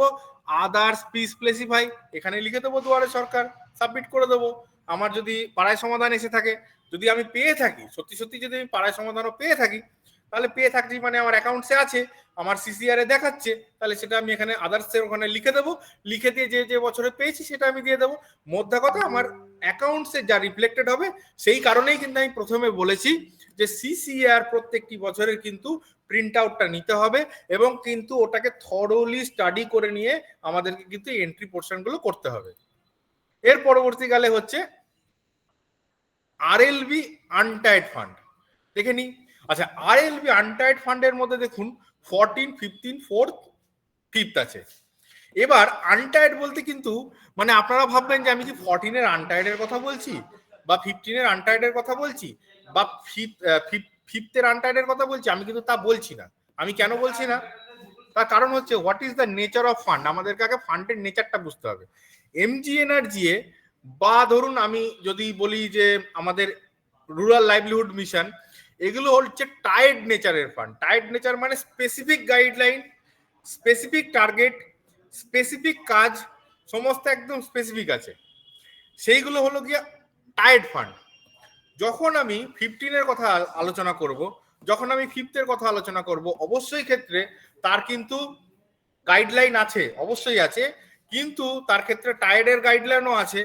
কিন্তু গাইডলাইন থাকা মানে কিন্তু এরকম নয়, তারা কিন্তু একটা রিল্যাক্সেশনও আছে যে আপনি ওই গাইডলাইন মেনে আপনার মতন করে কাজ করতে পারেন। মানে কি না, আপনাকে বলেছে রাস্তা করতে হবে বা আপনাকে মনে হচ্ছে কিছু একটা করতে হবে, তো সেখানে কিন্তু আপনি আপনার মতন এরিয়া চুজ করতে পারেন, আপনি আপনার মতন করে অ্যামাউন্ট চুজ করতে পারেন। মানে আপনি 1 কোটি টাকা পেয়েছেন, 1 কোটি টাকার মধ্যে কিন্তু আপনি আপনার অ্যামাউন্টটাকেও চেঞ্জ মানে কোথাও প্রয়োজন অনুসারে খরচা করতে পারেন। তো এই যে বিষয়গুলো আছে, এই কারণে মূলত এই নেচার অফ ফান্ডকে দেখে আমরা এটাকে আনটাইড নেচার বলি। তাহলে এবার আনটাইড নেচার যদি টোটাল ফান্ডটাই হয়, তাহলে 14 এর ক্ষেত্রে, 15 এর ক্ষেত্রে, 5th এর ক্ষেত্রে টাইড আনটাইড মিলিয়ে যে টাকা, আবার রিপিট করছি, টাইড আনটাইড মিলিয়ে যা টাকা, সেটাই কিন্তু হচ্ছে এখানে আনটাইড ফান্ড হিসেবে বসবে। শুধুমাত্র কিন্তু আনটাইড ফান্ড বসবে না, আবার রিপিট করছি, শুধুমাত্র কিন্তু 14, 15, 5th এর আনটাইড এর পোর্শন বসবে না, আনটাইড টাইড মিলিয়েই কিন্তু এখানে বসবে। এবার প্রশ্নটা হচ্ছে 4th, এই যে 20, 21, 21, 22, 22, 23, 23, 24, 24, 25, এখানে 4th এরটা দেখবেন কোথাও জিপিএমএস এর লেজারে পাচ্ছেন না। অনেকেই পাবেন না, আমি বলছি পাবেন না, অনেকেই হয়তো পাবেন না। কেন পাবেন না? তাহলে কি টাকা পাননি? এরকমটা ঘটতে পারে যে আপনারা কোয়ালিফাই করেছিলেন, এই টাকাগুলো পাওয়ার প্যারামিটার কি ছিল, যে এপিএ তে কোয়ালিফাই করতে হবে। এপিএ তে কোয়ালিফাই করলে কি হবে, যে আপনারা পিবিজি এসএফসি পাবেন, পিবিজি আইবিআরডি পাবেন। তাহলে পিবিজি এসএফসি মানে PBG performance base grant state finance কমিশনের যে টাকাটা ছিল, ওটাই কিন্তু 4th এসএফসি টাকা। তাহলে পিবিজি এসএফসি বলে লেজারে যে টাকাটা থাকবে সেটাই 4th এসএফসি। এটা নোট ডাউন করে নেবেন। অনেকে মনে করবেন যে যারা ডেটা এন্ট্রি করবেন তারা তো অনেক সময় জানবেন না এই বিষয়টা, যে 4th এসএফসি বলে তো কিছু দেখাচ্ছে না, তাই আমি 0 করে দিয়েছি। হতে পারে কিন্তু তিনি টাকা পেয়েছেন, তিনি সেটাকে এন্ট্রি করেছেন বা অ্যাকাউন্টিং করেছেন পিবিজি স্টেট ফিনান্স বলে। পিবিজি স্টেট ফিনান্স বলে যদি টাকা থাকে সেটা হবে। আমরা একটু আগে একটা মিটিং করেছিলাম লালবাগ সাব ডিভিশনে, ওখানে আমাদের একজন প্রশ্ন করেছিলেন যে এখানে কি ইন্টারেস্টের টাকাটা হবে? একেবারেই নয়, এখানে কিন্তু ইন্টারেস্টের টাকা আমরা দিচ্ছি না, আমরা কিন্তু যে টাকাটা আমরা অ্যালটমেন্ট পেয়েছি সেই টাকাটা দিচ্ছি। আমি রিপিট করছি এখানে কিন্তু ইন্টারেস্টের টাকা হবে না, এখানে যেটা অ্যালটমেন্ট সেটাই কিন্তু আমরা দেব। আমাদের অ্যালটমেন্ট ইন্টারেস্ট কিন্তু আমাদের কম্পাইল কালেকশনে যারা অ্যাকাউন্টিং করেন তারা কিন্তু আলাদাভাবেই ওখানে থাকে, কারণ আমাদের যখন ব্যাংক ইন্টারেস্ট এন্ট্রি করতে হয়, যারা আমরা অ্যাকাউন্টিংটা বুঝি বা জানি তারা কিন্তু ব্যাংক ইন্টারেস্ট সিলেক্ট করলে ওটা কখনোই কিন্তু গ্র্যান্টের নাম হিসেবে দেখাবে না, তাই জন্য ব্যাংক ইন্টারেস্ট কখনোই জুড়বেন না। আচ্ছা, এর পরবর্তীকালে আমরা চলে যাই হচ্ছে স্টেট সেন্ট্রাল ফিনান্স কমিশনের আন্ডারে আমরা যাব হচ্ছে RLB general purpose grant. RLB general purpose grant, RLB general purpose গ্র্যান্টের মধ্যে এখানে কিন্তু আবার আমাদেরকে টাইড আনটাইডের সেগ্রিগেশন করতে বলেছে। টাইড আনটাইডের সেগ্রিগেশনটা কিন্তু আমরা এখানে তখন করব। এর পরবর্তীকালে আমাদের হচ্ছে আরএলবি পারফরমেন্স গ্র্যান্ট। আরএলবি পারফরমেন্স গ্র্যান্টের মধ্যে হচ্ছে আমাদের আরএলবি সেন্ট্রালের পারফরমেন্স গ্র্যান্ট যেটা আছে সিএফসি পারফরমেন্স গ্র্যান্ট, এটা কিন্তু সবারই জিরো হবে। কেন বলছি তার কথাটা, তার কারণ হচ্ছে আমার যেটুকু নলেজে আছে 17-18 অবধি কি 18-19 অবধি আমাদের সিএফসি পারফরমেন্স গ্র্যান্ট বলে একটা টাকা পেয়েছি যারা যারা পাস করেছিল। তো তাহলে সেখানে দাঁড়িয়ে এই পারফরমেন্স গ্র্যান্ট সেন্ট্রাল গভর্নমেন্টের কিন্তু কেউ পায়নি আমরা যেটুকু জানি। তো সেখানে দাঁড়িয়ে কিন্তু আমরা এটাকে জিরোই করব। সিএফসি পারফরমেন্স গ্র্যান্টের ক্ষেত্রে এটাকে কিন্তু আবার স্টেটের সঙ্গে যখন পরে আসবে এটাকে গোলাবেন না, আমরা চেষ্টা করব আপনাদেরকে অ্যালটমেন্ট অর্ডার যদি আমরা পারি আমরা দিয়ে দেওয়ার। এরপরে হচ্ছে স্টেট ফিনান্স, তাহলে আরএলবি পারফরমেন্স গ্র্যান্ট সিএফসির ক্ষেত্রে আমি কিন্তু বললাম দেখে নেবেন এটা কিন্তু জিরো হওয়ার কথা। এরপরে আমি কিন্তু স্টেট ফিনান্সে আসছি, দুটো কিন্তু আলাদা, এটা একটু মাথায় রাখতে হবে। এরপরে আরএলবি স্টেট ফিনান্সের জেনারেল পারপাস গ্র্যান্ট, সেটারও টাইড আনটাইড আপনারা জানেন, টাইড আনটাইডে যেগুলো টাইড আনটাইড আছে সেগুলো ফিফথের ক্ষেত্রে আছে, সেগুলো ভাগ করে দেবেন। এবারে হচ্ছে আরএলবি পারফরমেন্স গ্র্যান্ট, আরএলবি মানে এই আরএলবি স্টেট ফিনান্সের পারফরমেন্স গ্র্যান্ট, স্টেট ফিনান্স কমিশনের আন্ডারে যখন পারফরমেন্স গ্র্যান্ট আছে এখানে দেখবেন ফিফথের লেজারের মধ্যে একটা লেখা থাকবে ইনসেনটিভ গ্র্যান্ট। আবার রিপিট করছি, ফিফথের লেজারের মধ্যে একটা লেখা থাকবে ইনসেনটিভ গ্র্যান্ট। ইনসেনটিভ গ্র্যান্ট যে যে গ্রাম পঞ্চায়েত পেয়েছেন তার কি প্যারামিটার ছিল, মূলত তার প্যারামিটার ছিল 2% এনহ্যান্সিং ওএসআর, আমাদের ক্লিন অডিট রিপোর্ট, এরকম বিভিন্ন প্যারামিটার ছিল।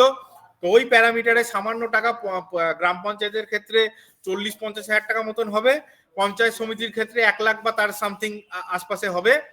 এরকম যেটা টাকা সেটাকে পারফরমেন্স গ্র্যান্ট ক্যাটাগরিতে আছে, সমস্ত বছরেও নেই, সেইটা কিন্তু SFC performance grant, CFC central ফিনান্সের পারফরমেন্স গ্র্যান্ট কিন্তু হওয়ার কথা নয়, স্টেট ফিনান্সের পারফরমেন্স গ্র্যান্ট হওয়ার কথা। আমাদের কাছে যদি আমরা অর্ডারগুলো পাই তা আমরা দিয়ে দেব, তা সত্ত্বেও কিন্তু আপনারা অ্যাকাউন্টে চেক করবেন। তাহলে আমাদের এই যে এতক্ষণ বললাম, এরপরে হচ্ছে আরএলবি জেনারেল পারপাস গ্র্যান্ট। যাই RLB general purpose grant, RLB general purpose গ্র্যান্টের মধ্যে দেখুন এই যেগুলো আছে, যদি থাকে আমার মনে হয় না সেরকম কিছু আছে, তাহলে দেবেন, নাহলে জিরো করে দেবেন। এর পরবর্তীকালে RLB share of state taxes, RLB share of state taxes. আচ্ছা, এখানে একটা বিষয় আছে, share of tax on professions and calling, cess, entertainment tax, এগুলো কিন্তু নেই। যদি পঞ্চায়েত সমিতির এরকম কিছু থাকে তাহলে পঞ্চায়েত সমিতি দেবেন, আদারওয়াইজ কিন্তু আমাদের কিন্তু এখানে কিছু হবে না।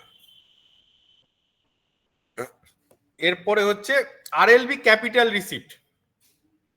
আরএলবি ক্যাপিটাল রিসিপ্ট মানে হচ্ছে দেখুন borrowings made by the local body.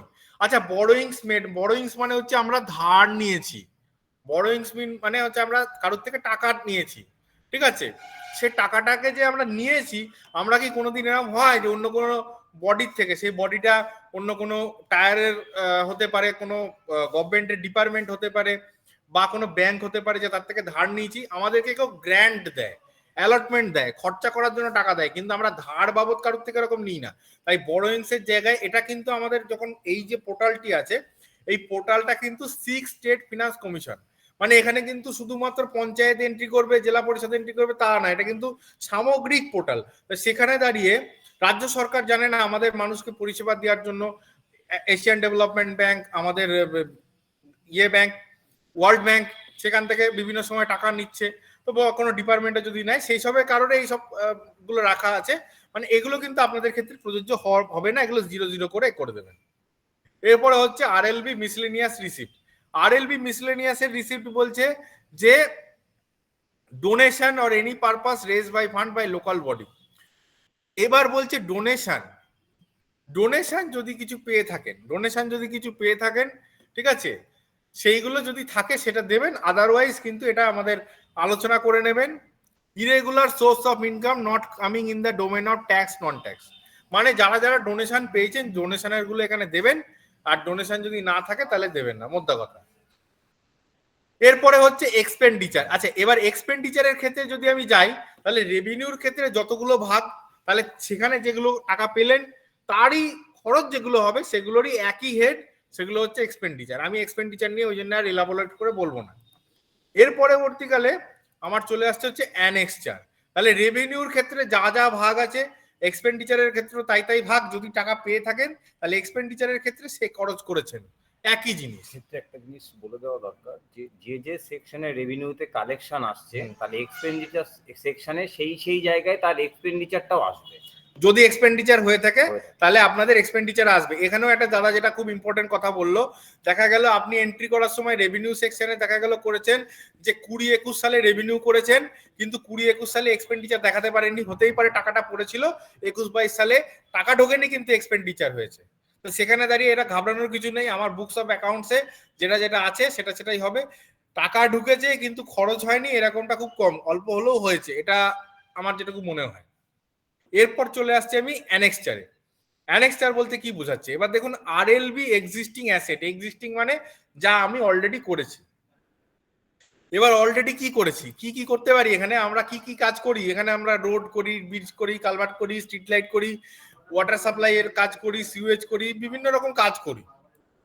এই যে কাজগুলো করি, দেখি আমি সলিড ওয়েস্ট করলে দেখুন চেঞ্জ হয়ে যাচ্ছে, আমার স্ট্রিট লাইট করলে চেঞ্জ হয়ে যাচ্ছে, আমার হচ্ছে ড্রেন করলে চেঞ্জ হয়ে যাচ্ছে। যে কাজগুলো আমরা করেছি, খুব ঘাবড়ানোর কিছু নেই। আমরা রাস্তার ক্ষেত্রে কংক্রিট রোড করি, আমরা রাস্তার ক্ষেত্রে কেউ বিটুমিন রোড করি, কিন্তু মোরামের রাস্তা, মাটির রাস্তা করি না, আমার যেটুকু জানা। গ্র্যাভেল রোড আমাদের এদিকে হয় না, আমাদের নর্থ বেঙ্গলের সাইডে আমি যেটুকু জানি হয়। ব্রিক সোলিং রোড হলেও হতে পারে। তো এই যে এগুলো কিন্তু সব আমাদেরকে মিটারে দিতে হবে, এগুলো কিন্তু ইউনিট হিসেবে দিতে হবে, মিটারে দিতে হবে। এবং এই ক্ষেত্রে কিন্তু একটা অ্যাপ্রক্সিমেট ডেটা আমাদেরকে দিতে হবে। অ্যাপ্রক্সিমেট মানে হচ্ছে আপনারা 10,000 মিটার রাস্তা বানিয়েছেন, সেই দেখা গেল সেটা দিয়েছেন 100, সেরকমটা যেন না হয়, মোটামুটি একটা কাছাকাছি ফিগারে আসে, সেটা একটা রিলায়েবিলিটি যাতে থাকে সেই অনুযায়ী করতে হবে। এটার জন্য বিশাল হোমওয়ার্ক করার ব্যাপার নয়। আমরা কত টাকা রাস্তার খাতে খরচা করেছি, এখানে একটা ইম্পর্টেন্ট বিষয় আপনাদেরকে বলি। আমাদের একটা শর্ট করে থাম্ব রুল আছে। কম্পাইল কালেকশনে আমরা যখন দেখব, তাহলে রোড বাবদ খরচটা আমি দেখতে পাবো, আমি ড্রেন বাবদ খরচ দেখতে পাবো, আমি ওয়াটার সাপ্লাই বাবদ খরচ দেখতে পাবো। ওই খরচটার উপরে দাঁড়িয়ে আনুমানিক বলাটা ঠিক হচ্ছে না, আনুমানিক আমি মিটিংয়ে বলতে পারি না, কিন্তু মোটামুটি একটা টেন্টেটিভ ডেটা আপনাদেরকে দিতে হবে, মানে একটা অ্যাপ্রক্সিমেট ডেটা আপনাদেরকে দিতে হবে। এর পরবর্তীকালে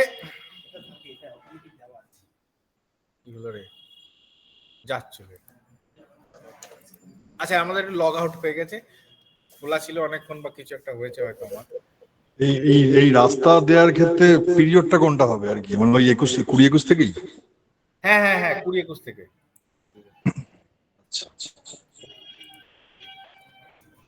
বেসিক্যালি ডেটাটা কালেকশন হচ্ছে কিন্তু দেখবেন লাস্ট 5 ইয়ার্স। আগে রিসিপ্ট সেকশনে যেটা এসেছে সেটা হচ্ছে ইন্ডিভিজুয়াল ফিনান্সিয়াল ইয়ার ধরে 5টা বছর। এক্সপেন্ডিচারের ক্ষেত্রেও কিন্তু তাই, ইন্ডিভিজুয়ালি 5টা ফিনান্সিয়াল ইয়ার, অর্থাৎ প্রথম দিকে যেটা রেভিনিউ সেখানে কালেকশন, পরের দিকে যেটা এক্সপেন্ডিচার সেখানে আমার খরচ, আর তারপরে অ্যানেক্সচারের যে মডিউলটা আসছে অ্যাসেটের, সেই অ্যাসেটগুলো আমার যা ক্রিয়েট হয়েছে অলরেডি, সেই অ্যাসেটের মানে যেটা অলরেডি ডান, এইরকম অ্যাসেটের ডেটাটা ওখানে চাওয়া হয়েছে। মানে অ্যাসেটের ডেটা মানে এটা অ্যাপ্রক্সিমেট, এটা 19-20 হতে পারে, ডেটাটা একটু দেখে নেবেন যাতে ডেটা রিলায়েবিলিটি থাকে। মানে লামসাম দিয়ে আন্দাজে দিয়ে দিলেন, তারপরে পুরোটাই হয়তো 15-20 হয়ে গেল, এমনটা যেন না হয়, এইটা একটু খেয়াল রাখবেন। রানিং ইয়ার সহ না তার আগে? আপনার রানিং ইয়ারে তো চাইনি, রানিং ইয়ার চাইনি, আমি আরেকবার দেখাচ্ছি আপনাদেরকে, এক্সিস্টিং ডেটা বলতে দেখুন, Financial year দেওয়া নেই। আপনার এখানে ফিনান্সিয়াল ইয়ার দেওয়া নেই। আপনারা যা খরচ করেছেন এখনো অবধি সেটাই দিয়ে দেবেন। এটা আমরা তো আবারও বলছি, এটা একটা অ্যাপ্রক্সিমেট ডেটা। এখানে আপনি কি অ্যাকচুয়ালি এখন মাপযোগ করে যদি করতে হয় তো আপনার প্রচুর সময় লাগবে। এখানে সংখ্যাটা আসছে, এখানে মিটারটা আসছে। সংখ্যা আসবে, এখানে মিটার আসবে, আর কিছুই নয়। এর পরবর্তীকালে আমরা হচ্ছে এবার প্ল্যান্ড অ্যাসেট, মানে এক্সিস্টিং, মানে যেটা আছে। এটা কি 5 বছরের যোগফলটা? একদম খরচটা কি 5 বছরের যোগফলটা? একদম। যিনি প্রশ্নটা করেছেন একদম ঠিক বলেছেন। এক্সিস্টিং ডেটা মানে আমার সব 5 বছরের যোগফল যা আছে, ঠিক আছে। এবার প্ল্যান্ড অ্যাসেট মানে যেটা আমরা করব। আচ্ছা, এক্সিস্টিং মানে যেটা আমাদের হয়ে আছে, প্ল্যান্ড মানে হচ্ছে যেটা আমরা করব। এই জায়গায় যেটা পার্থক্য আছে সেটা হচ্ছে কি, যে আমরা 24-25-এর কত টাকার কাজ করব, আমরা কত টাকার কাজ আমরা অলরেডি এক্সিস্টিং আপ টু 24-25।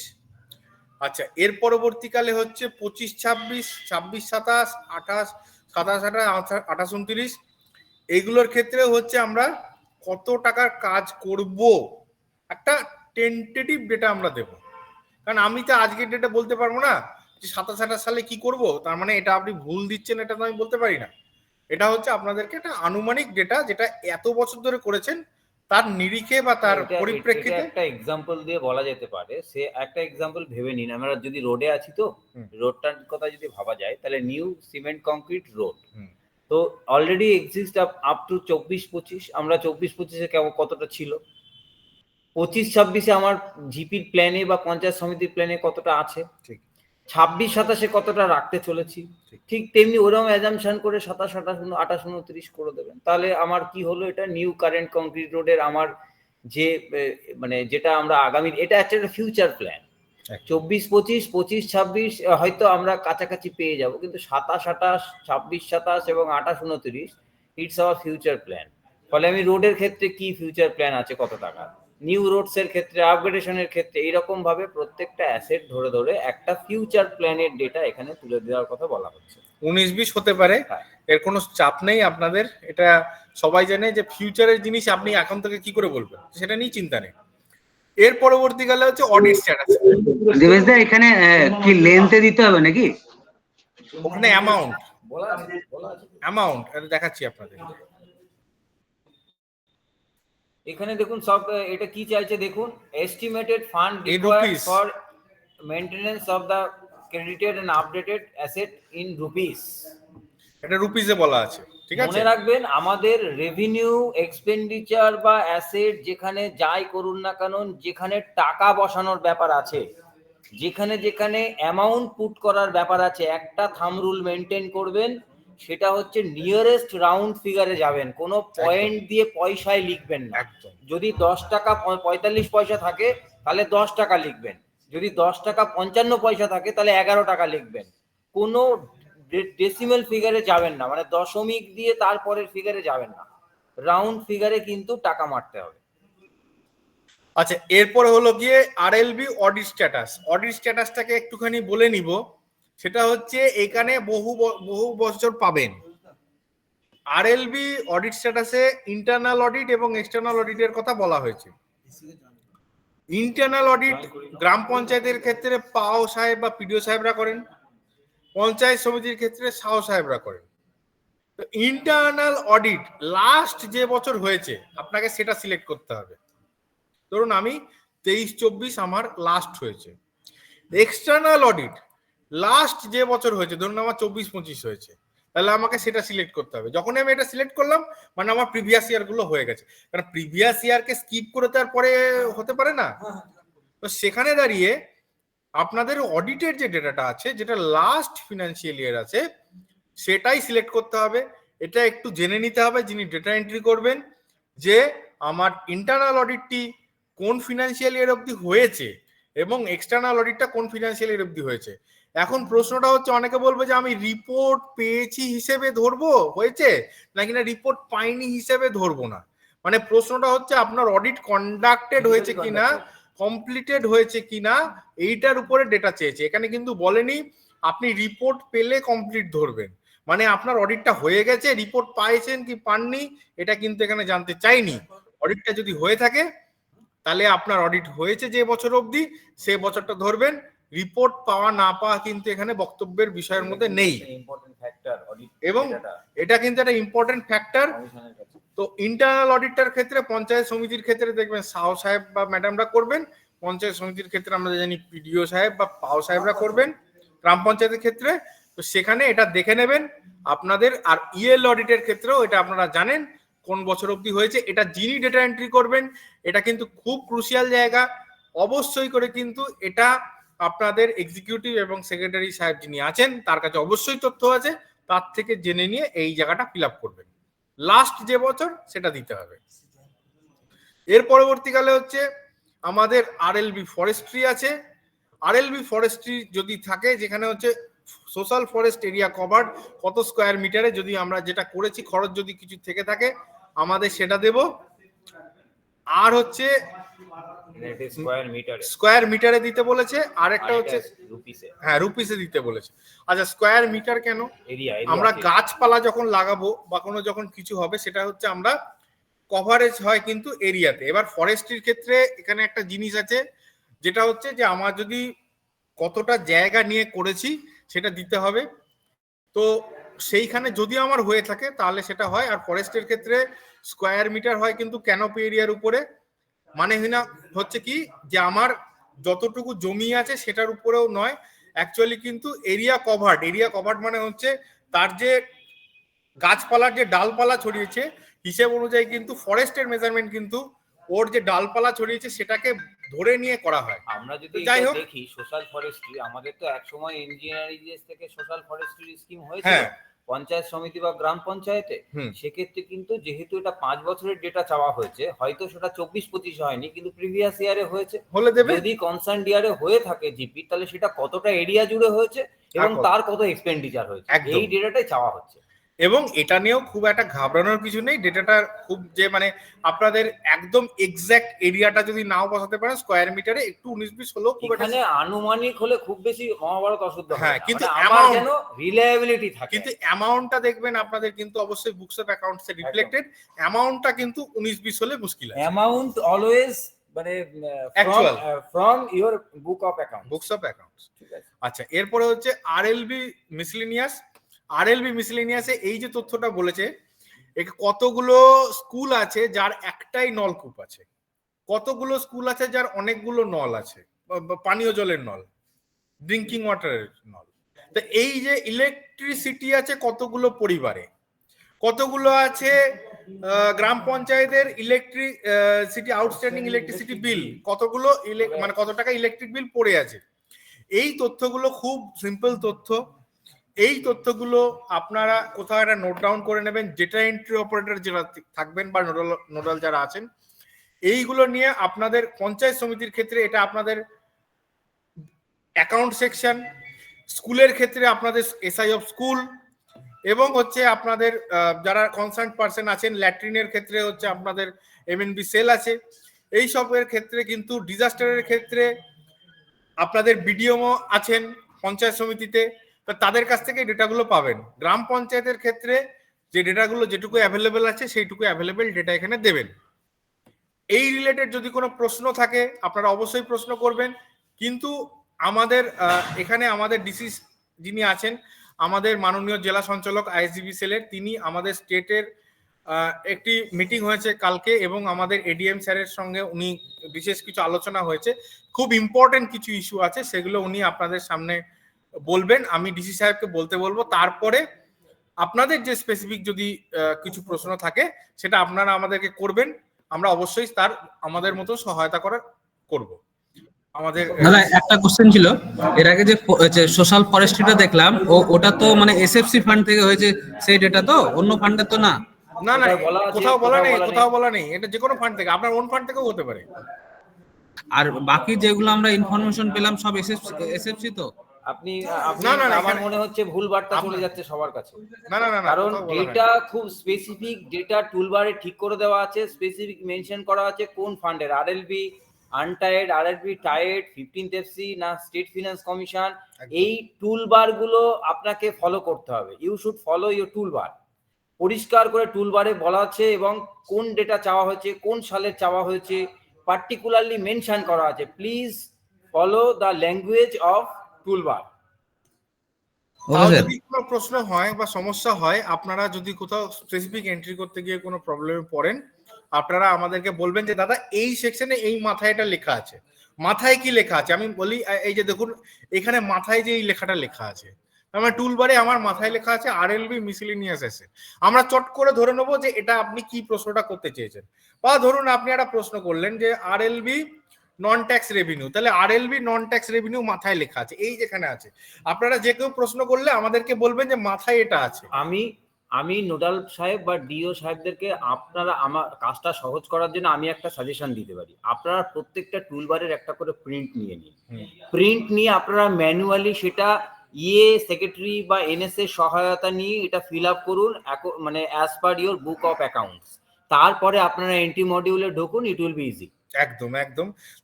তারপরেও আমরা আছি আপনাদের সমস্ত রকম হেল্প করার জন্য। যদি অসুবিধা হয় আপনারা বলবেন। আমাদের ডিসি সাহেব যিনি আছেন উনি খুব স্পেসিফিক কিছু ইম্পর্টেন্ট ইস্যুস আছে, উনি বলবেন। আমাদের ডিসি সাহেব। হ্যাঁ, থ্যাংক ইউ দেবাশিস। এখন হচ্ছে যে নমস্কার সবাইকে। আমার সঙ্গে এর আগে আপনাদের অনেকেরই পরিচয় হয়েছে। আমি ডিস্ট্রিক্ট কোঅর্ডিনেটর আইএসজিপি। আমাদের এতক্ষণ ধরে যে আলোচনাটা চললো, যে প্রশ্নটা লাস্টে উঠে এলো, সেই পরিপ্রেক্ষিতে বলি যে নিশ্চয়ই সবাই প্রশ্নপত্রটা দেখেই উত্তর করবেন, যেটা দেবেশবাবু বললেন। এখন বিষয় হচ্ছে যে এটা রাজ্য অর্থ কমিশন চেয়েছে, কিন্তু রাজ্য অর্থ কমিশন চেয়েছে মানে রাজ্য অর্থ কমিশনের তথ্যই শুধু দেওয়া হবে চেয়েছে তা নয়, কিন্তু সামগ্রিকভাবে গ্রাম পঞ্চায়েতের চিত্রটাই তারা চাইছেন। কেন চাইছেন না, এই তথ্যগুলোকে নিয়ে ষষ্ঠ রাজ্য অর্থ কমিশন তারা এই তথ্যের ভিত্তিতে তাদের রিপোর্ট তৈরি করবেন এবং এই ষষ্ঠ অর্থ কমিশন থেকে কি ধরনের কাজ করা হবে, গ্রাম পঞ্চায়েত, পঞ্চায়েত সমিতি, জেলা পরিষদকে কি ধরনের টাকা দেওয়া হবে, ফান্ড দেওয়া হবে, এই সব বিষয় নিয়ে হচ্ছে যে তারা তাদের রেকমেন্ডেশন দেবেন। তার জন্যই সামগ্রিকভাবে গ্রাম পঞ্চায়েতের তথ্য চাওয়া হচ্ছে। এর সঙ্গে এখানে হচ্ছে যে কখনোই আমাদের শুধুমাত্র এই স্টেট ফিনান্স কমিশনের তথ্যই দেওয়া হবে এরকম ব্যাপার নয়। প্রশ্নগুলো ভালো করে দেখে নেবেন, প্রশ্নগুলো ভালো করে দেখে নিয়ে সেই মতো উত্তর দেবেন, তাহলেই এটা নিয়ে সমস্যা হবে না।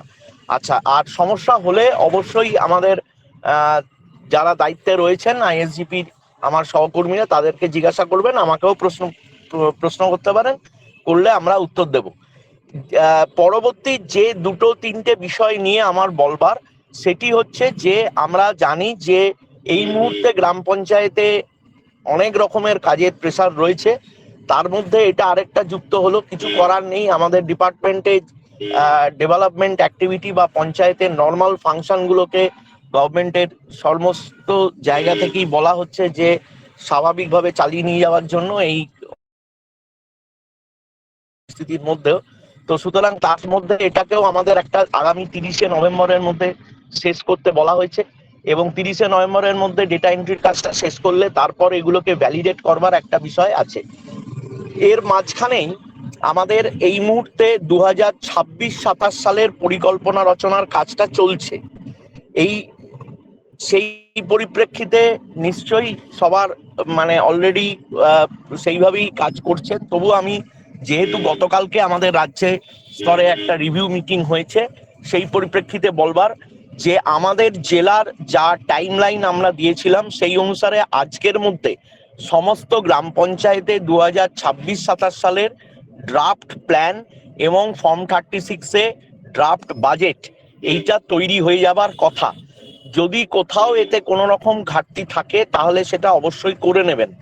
এবং আগামীকাল আমরা বলেছিলাম যে 21শে নভেম্বর প্রত্যেকটা গ্রাম পঞ্চায়েতে যেন অবশ্যই একটা বিশেষ সাধারণ সভা বা স্পেশাল জেনারেল বডি মিটিং ডাকা হয় এবং সেখানে স্পেশাল জেনারেল বডি মানেই সেটা সিঙ্গেল এজেন্ডা।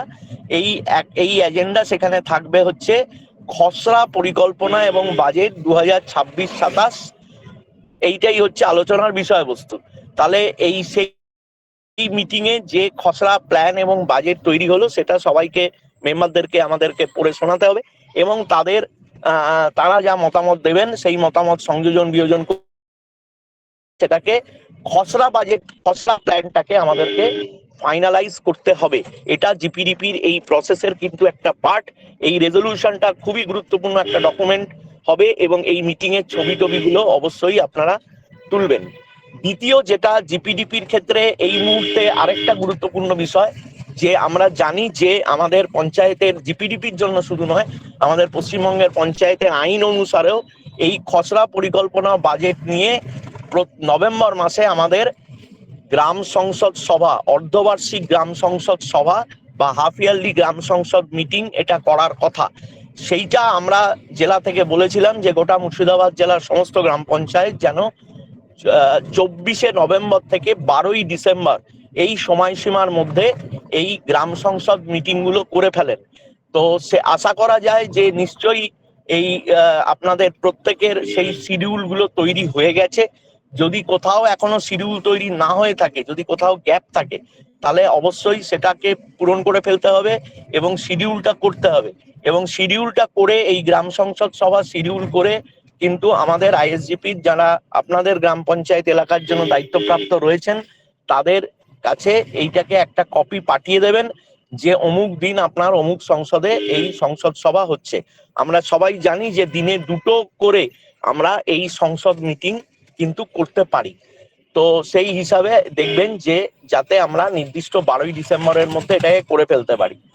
নেক্সট স্টেপ যেটা আছে সেটাও আমাদেরকে মাথায় রাখতে হবে এখন থেকে, যদিও সময় আছে। সংসদ মিটিং গুলো হয়ে গেলে ড্রাফট প্ল্যানটা আমাদের ফেলতে হবে হচ্ছে গ্রাম সভায়।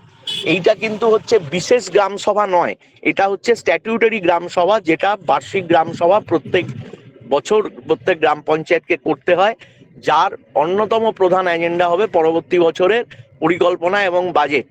তাহলে সেইখানে হচ্ছে যে আমাদের এই ড্রাফট প্ল্যান বাজেটটা ফেলতে হবে, যেটা আমাদের জেলার জন্য 250টা গ্রাম পঞ্চায়েতের জন্যই আমরা ডেট করেছি 18ই ডিসেম্বর। তাহলে 18ই ডিসেম্বরের ডেটে আমাদেরকে এটা করতে হবে। দেখবেন তারপরেও নেক্সট পরবর্তী স্টেপেও আমরা একটা ডেট বলে দিয়েছি ডিসেম্বর মাসের, এটা 23শে ডিসেম্বর। দেবেশ আমি ঠিক বলছি? 23শে ডিসেম্বর যতদূর মনে পড়ছে, আমার হাতে কাগজ নেই।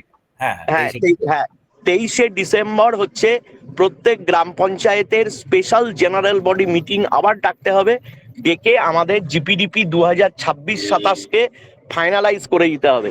মানে 23শে ডিসেম্বরের মিটিংয়েই কিন্তু গ্রাম পঞ্চায়েত পরিকল্পনার উপরে আমাদের ফাইনাল সিলমোহরটা পড়ে যাবে।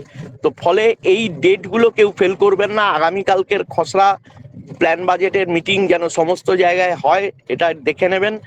তারপরে আমাদের 24শে নভেম্বর থেকে 12ই ডিসেম্বরের মধ্যে যেন সব জায়গায় সংসদ মিটিং গুলো হয় এবং 18ই ডিসেম্বর গ্রাম সভাতে যেন আমরা এই জিপিডিপি 2026-27টাকে পেশ করতে পারি এবং তারপর 23শে ডিসেম্বরে আমরা গ্রাম পঞ্চায়েতের স্পেশাল জেনারেল বডি মিটিং এ কিন্তু এই প্ল্যান বাজেট আমাদের ফাইনাল অ্যাপ্রুভাল হয়ে যাবে 2026-27-এর জন্য। এরপরে যে কাজটা পড়ে থাকবে সেই কাজটি হচ্ছে আমাদের ইগ্রাম স্বরাজে প্ল্যানটাকে আপলোড করা। তো সেটা আমরা কিভাবে ওয়ার্কশপ মোডে করব এটা আমরা আগামী দিনে আপনাদের জানাবো। আর একটা বিষয়, কিন্তু সময় পেরিয়ে গেছে, কিন্তু আমি যেটা দেখতে পাচ্ছি সেটা সমস্ত জায়গায় কিন্তু আপনারা এখনো করে উঠতে পারেননি। এটা কিন্তু একটা গ্যাপ হয়ে যাচ্ছে। গতকালকে রাজ্যের মিটিংয়েও এটাকে রিভিউ করা হয়েছে। সেটা হচ্ছে ফার্স্ট পাবলিক ইনফরমেশন বোর্ড। আমরা বলেছিলাম যে 17ই নভেম্বরের মধ্যে যেন প্রত্যেক জায়গাতে একটা লোহা স্ট্রাকচারের বোর্ডে এই কি সংকল্প নেওয়া হয়েছে এবং হচ্ছে যে সেখানে এই পরিকল্পনা এবং বাজেটের কাজটা আপনার গ্রাম পঞ্চায়েত এলাকায় শুরু হয়েছে, এই ব্যাপারটা মানুষকে জানানোর জন্য একটা প্রথম পাবলিক ইনফরমেশন বোর্ড বা প্রথম জনতথ্য ফলক ফার্স্ট পিআইবি এটাকে আমাদেরকে করে ফেলতে হবে এবং তার ছবিটা কিন্তু এই পিডিপি পোর্টালে আপলোড করতে হয়, তাহলে আপলোড করবার দায়িত্বটা আমরা নিয়েছিলাম। এই কাজটা করে ছবিটা আমাদেরকে পাঠানো ছিল আপনাদের দায়িত্ব, কিন্তু আমি এটা আজ সকাল পর্যন্ত দেখতে পাচ্ছি যে এখনো হয় সব জায়গা থেকে কিন্তু আপনারা সেটা পাঠাননি। তো এইটা যাদের বাকি আছে, 17 তারিখ পেরিয়ে গেছে গত সোমবার দিনকে, অনেক কাজের মধ্যেও কিন্তু এটা একবার একটু ফলো আপ করে নেবেন যে লোয়ার স্ট্রাকচারের বোর্ডটা যাকে করতে দিয়েছেন তিনি যেন খুব দ্রুত করে দেন। মানে এটা একটা সামান্য কাজ, দুটো অ্যাঙ্গেলের গায়ে ওটাকে করে দেওয়া, তার ড্রয়িং এস্টিমেট পর্যন্ত আমরা করে দিয়েছিলাম। তো এইটাকেও কিন্তু আমাদেরকে করে ফেলতে হবে। আচ্ছা, আর একটা বিষয় যেটি আমাদের নিয়ে আমাদের এডিএম সাহেব আপনাদেরকে বারবার বলেছেন, ভিসিতে বলেছেন, বহরমপুরে আমাদের যে ওএসআর নিয়ে যে ট্রেনিং হয়েছিল সেখানেও উনি এই বার্তা দিয়েছিলেন, সেটা হচ্ছে 15 ফিনান্স কমিশনের আনটাইড ফান্ডের 2025-26 সালের ফার্স্ট ইনস্টলমেন্টের ফান্ডটা চলে এসছে। যাদের বিজিভিবিতে অ্যাকাউন্ট ছিল, মানে বর্তমান পশ্চিমবঙ্গ গ্রামীণ ব্যাংক, তো আগের বঙ্গীয় গ্রামীণ বিকাশ ব্যাংকে যাদের অ্যাকাউন্ট ছিল, তাদের ক্ষেত্রে কিছু টেকনিক্যাল কারণের জন্য টাকাটা আটকে রয়েছে। তো সেটার বিষয়েও আমরা আজকে একটা ভিসি আছে রাজ্যের, তো সেখান থেকে আমরা একটা ডিরেকশন পেয়ে যাব, হয় তারা ওই ব্যাংক সেটা সমাধান করবে, নয়তো আমাদেরকে যদি রাজ্য থেকে বলে যে নতুন মানে ন্যাশনালাইজ কোনো ব্যাংকে এই অ্যাকাউন্টগুলোকে চেঞ্জ করবা, তখন আমাদের সেটা করতে হবে। তো যাই হোক, সেটা আমরা আজকের ভিসি, তো সেইগুলোকে বাদ দিলে বাকি যারা টাকা পেয়ে গেছেন তারা কিন্তু অতি অবশ্যই মানে খুব মানে 2-1 দিনের মধ্যে, এটা আমি গতকালকে গ্রুপে লিখেও ছিলাম, যে ইগ্রাম স্বরাজে আমাদের যে অটো জেনারেটেড ভাউচারটা, এটা কিন্তু এখনো সবাই অ্যাকসেপ্ট করেননি, এইটাকে কিন্তু অ্যাকসেপ্ট করে নিতে হবে। নিলে টাকাটা ইগ্রাম স্বরাজে ঢুকবে এবং সঙ্গে সঙ্গে এটাকে কিন্তু আমাদের ওই সহজ সরলের মধ্যেও 15 ফিনান্সের আনটাইড ফান্ড হিসেবে কিন্তু রিসিভ করে নিতে হবে। এই জায়গাটা আপনারা দেখে নেবেন।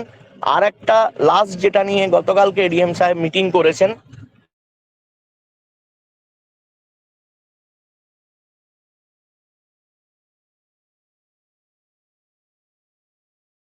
তো আরেকটা বিষয় একটুখানি দেখে নিতে হবে, সেটা হচ্ছে যে আমাদের আরেকটা বিষয় যেটা দেখে নেওয়া, সেটা হচ্ছে যে যেটা আমাদের ডিএম স্যার বারবার বলেছেন, এডিএম স্যার বলেছেন, সেটা হচ্ছে যে আমাদের এই যে ফান্ডটা পাওয়া গেছে, এই কাজগুলোর ওয়ার্ক অর্ডার দেওয়া এবং এই কাজগুলোকে গ্রাউন্ডেড করা, মানে কাজগুলো শুরু হয়ে যাওয়া। শুধুমাত্র 15 ফিনান্সের 25-26 সালের আনটাইড ফান্ডের ফার্স্ট ইনস্টলমেন্টের পার্টটা, তাহলে সেইটা একটুখানি কিন্তু সবাই দেখবেন যে এটাকে বলা হয়েছিল যে একটা নির্দিষ্ট দিনে এক একটা ব্লকে এক একটা নির্দিষ্ট দিনে এই কাজগুলোকে একটা উদ্বোধন করে কিন্তু হচ্ছে কাজগুলোকে শুরু করবার জন্য। সেটাই এডিএম সাহেব বলেছিলেন, উনি কালকে সেটা রিভিউ করছিলেন যে কোথায় কোথায় হয়েছে হয়নি। তো আপনাদের যদি কোথাও এখনো ওয়ার্ক অর্ডার দেওয়া বাকি থাকে এবং কাজ শুরু করানোর ক্ষেত্রে বাকি থাকে, তাহলে কিন্তু সেটাকে আমাদের ব্লক থেকে যারা রয়েছেন একটু দেখে নিতে হবে যে এটা স্যার জিজ্ঞাসা করছেন বারবার যে কোন ডেটে কোন ব্লকে হচ্ছে, কোনো কোনো জায়গায় হয়েও গেছে। তো সেই ক্ষেত্রে কাজগুলোকে আমাদেরকে ফিল্ডে স্টার্ট করিয়ে দিতে হবে। তো এই হচ্ছে মানে এক্ষুনিকার আমাদের যে যে বিষয়গুলো বলবার ছিল। এবার আপনাদের যেটা নিয়ে আলোচনা চলছিল সেটা নিয়ে যদি কোনো প্রশ্ন থাকে সেটা করতে পারেন। এখানে আমার সহকর্মীরা রয়েছেন, ওনারা আমিও আছি খানিকক্ষণের জন্য, তারপর হয়তো আমাকে স্যার প্ল্যান নিয়ে একটা কথা বলার আছে। কে বলছেন একটু পরিচয়টা দিয়ে বলুন। স্যার রাঙামাটির এক্সিকিউটিভ অ্যাসিস্ট্যান্ট বলছিলাম। কেদারচন্দ্পুর 2 কে বলছেন একটু পরিচয়টা দিয়ে বলবেন। নওদা ব্লকের কেদারচন্দ্পুর 2 কেদারচন্দ্পুর জিপি কেদারচন্দ্পুর 2। হ্যাঁ বলুন। বলছি এডিটের কোনো জায়গা আছে এন্ট্রি করার পর? কোনো ডেটা এন্ট্রির পর এডিটের কোনো জায়গা আছে? না, এক্ষেত্রে একটু বলে রাখি, ভালো করে বুঝে নিন। সেটা হচ্ছে ডিও ডেটা এন্ট্রি করবেন, ডেটা ভেরিফাই করবেন নোডাল দেখে নিয়ে যদি কোনো জায়গায় প্রবলেম থাকে তাহলে ডিও সেটা ফার্দার ঠিক করে দেবেন, তারপরে নোডাল যখন ভেরিফাই করে সাবমিট করে দেবেন, দ্যাট ইজ ফাইনাল। আচ্ছা, there is no option for edit. ঠিক আছে, যা কিছু করতে হবে সব হচ্ছে সাবমিটের আগে। ঠিক। দেবেশদা একটা ঠিক, কথা ঠিক, জিজ্ঞেস করতাম। ওকে। দেবেশদা, অনুপ বলছিলাম ডিসি সাহেব কিছুক্ষণ আগে বললেন যে গ্রাম সংসদ সভা দুটো করে করার জন্য। এই বিষয়ে আমি আপনাকে আগেও বলেছিলাম যে পঞ্চায়েত আইনে আমার যতদূর মনে পড়ছে একাধিক সংসদ সভা করা যাবে যদি একটা নির্দিষ্ট সংখ্যার উপর সংসদ হয়।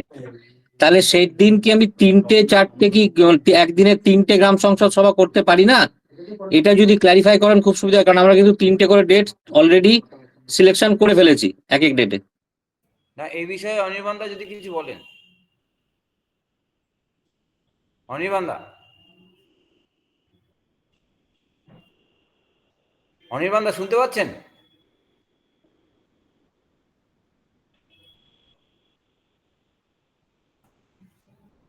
আচ্ছা, আমি একটু বলি। মানে সর্বোচ্চটা কিন্তু বলা নেই, বলা আছে একাধিক, কিন্তু সর্বোচ্চটা বলা নেই।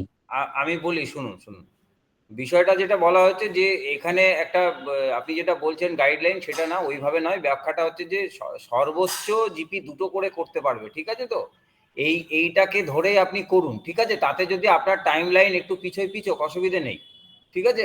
আপনার যদি 12 তারিখের জায়গায় 13 তারিখ হয় তাতে অসুবিধে কিছু হবে না, ঠিক আছে? কিন্তু আপনি দুটো ডিএটাকে ম্যান্ডেট রাখুন, ঠিক আছে? তাতে যদি দুদিন পিছোবে। আপনার সঙ্গে ফোনে কথা বলে কিন্তু শিডিউল অলরেডি সমস্ত মেম্বারকে পাঠিয়ে দেওয়া হয়েছে, কারণ টাইম লাইন অনুযায়ী কিন্তু আমাদের সময় হাতে কম। 7 দিন আগে আমাকে জানাতে হবে যে জায়গায়, সে জায়গায় কিন্তু সমস্ত মেম্বারকে ডেট সম্পর্কে ওয়াকিবহাল করিয়ে দেওয়া হয়েছে।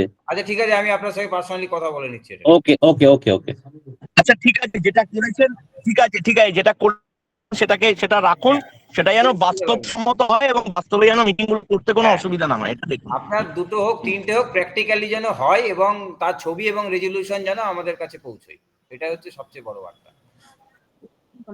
রেজুলেশন বলতে বুঝলাম না। রেজলিউশন মানে গ্রাম সংসদের রেজলিউশন।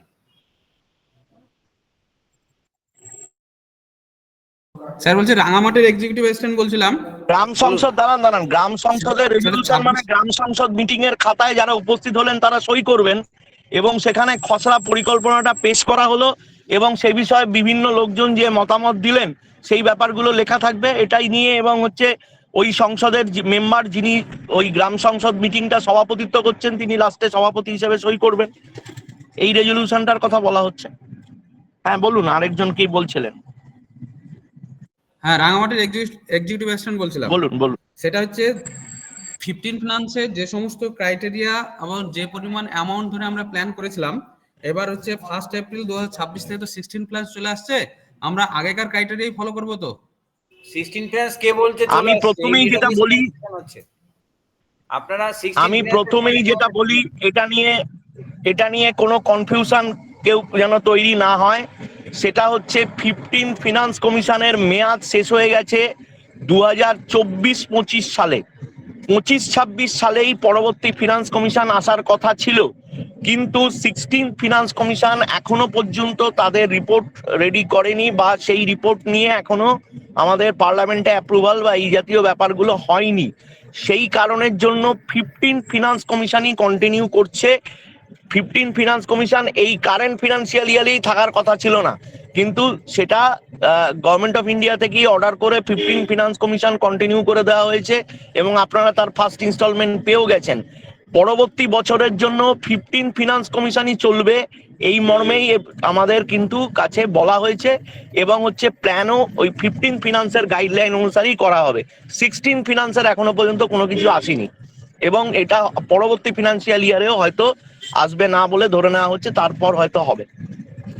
তো ফলে আমরা যা কিছু এখন প্ল্যান করব সবটাই 15 ফিনান্সের গাইডলাইন অনুসারে করব এবং 15 ফিনান্সের গাইডলাইন শুধু নয়, 15 ফিনান্সে আমরা এই 24-25 সালের সেকেন্ড ইনস্টলমেন্ট, 24-25 সালের সেকেন্ড ইনস্টলমেন্টটাকে যদি ধরে তাহলে সেকেন্ড ইনস্টলমেন্ট টায়ারটাকে যা টাকা পাওয়া গিয়েছিল সেটাকে 2 দিয়ে গুণ করে যেটা হবে দুটো ইনস্টলমেন্ট, সেটা দিয়ে 15 ফিনান্স টায়ার্ডের প্ল্যান হবে এবং আনটায়ার্ডে যেটা পাওয়া গিয়েছিল সেটাকে 2 দিয়ে গুণ করে যাওয়া হবে। এটাকে হচ্ছে যে সেটা দিয়ে হচ্ছে যে আনটাইডেড প্ল্যান হবে। টাকার অঙ্কটাও কিন্তু এইভাবে প্ল্যান করবেন। আমি যেটা দেখতে পেয়েছি এই জেলায়, মুর্শিদাবাদ জেলায় একটা সমস্যা কিন্তু অনেক গ্রাম পঞ্চায়েতে করে এই বর্তমান ফিনান্সিয়াল ইয়ারে হয়ে গেছে বা তার আগের ফিনান্সিয়াল ইয়ারে হয়েছিল, সেটা হচ্ছে ই গ্রাম স্বরাজে যে অ্যামাউন্টটা দেখাচ্ছে সেটা ধরে প্ল্যান করে ফেলেছেন আপনারা। সেটা ধরে প্ল্যান করলে একটা বড় অসুবিধার সামনে পড়তে হচ্ছে, সেটা হচ্ছে যে পরিমাণ টাকার অঙ্ক ই গ্রাম স্বরাজে ফ্রিজ হয়ে থাকে তার থেকে অনেক কম টাকা বাস্তবে পাওয়া যায়। ফলে বেশ কিছু কাজ কিন্তু হচ্ছে যে হয় না, বেশ কিছু কাজ হচ্ছে আমাদের করা যায় না টাকার অভাবে। তো সুতরাং সেটা যাতে না হয়, বাস্তবে যে টাকাটা পাওয়া যায় সেইটা ধরেই কিন্তু আমরা প্ল্যানটা অবশ্যই করব। কখনোই আমরা তার বেশি টাকার প্ল্যান করে রাখবো না। তো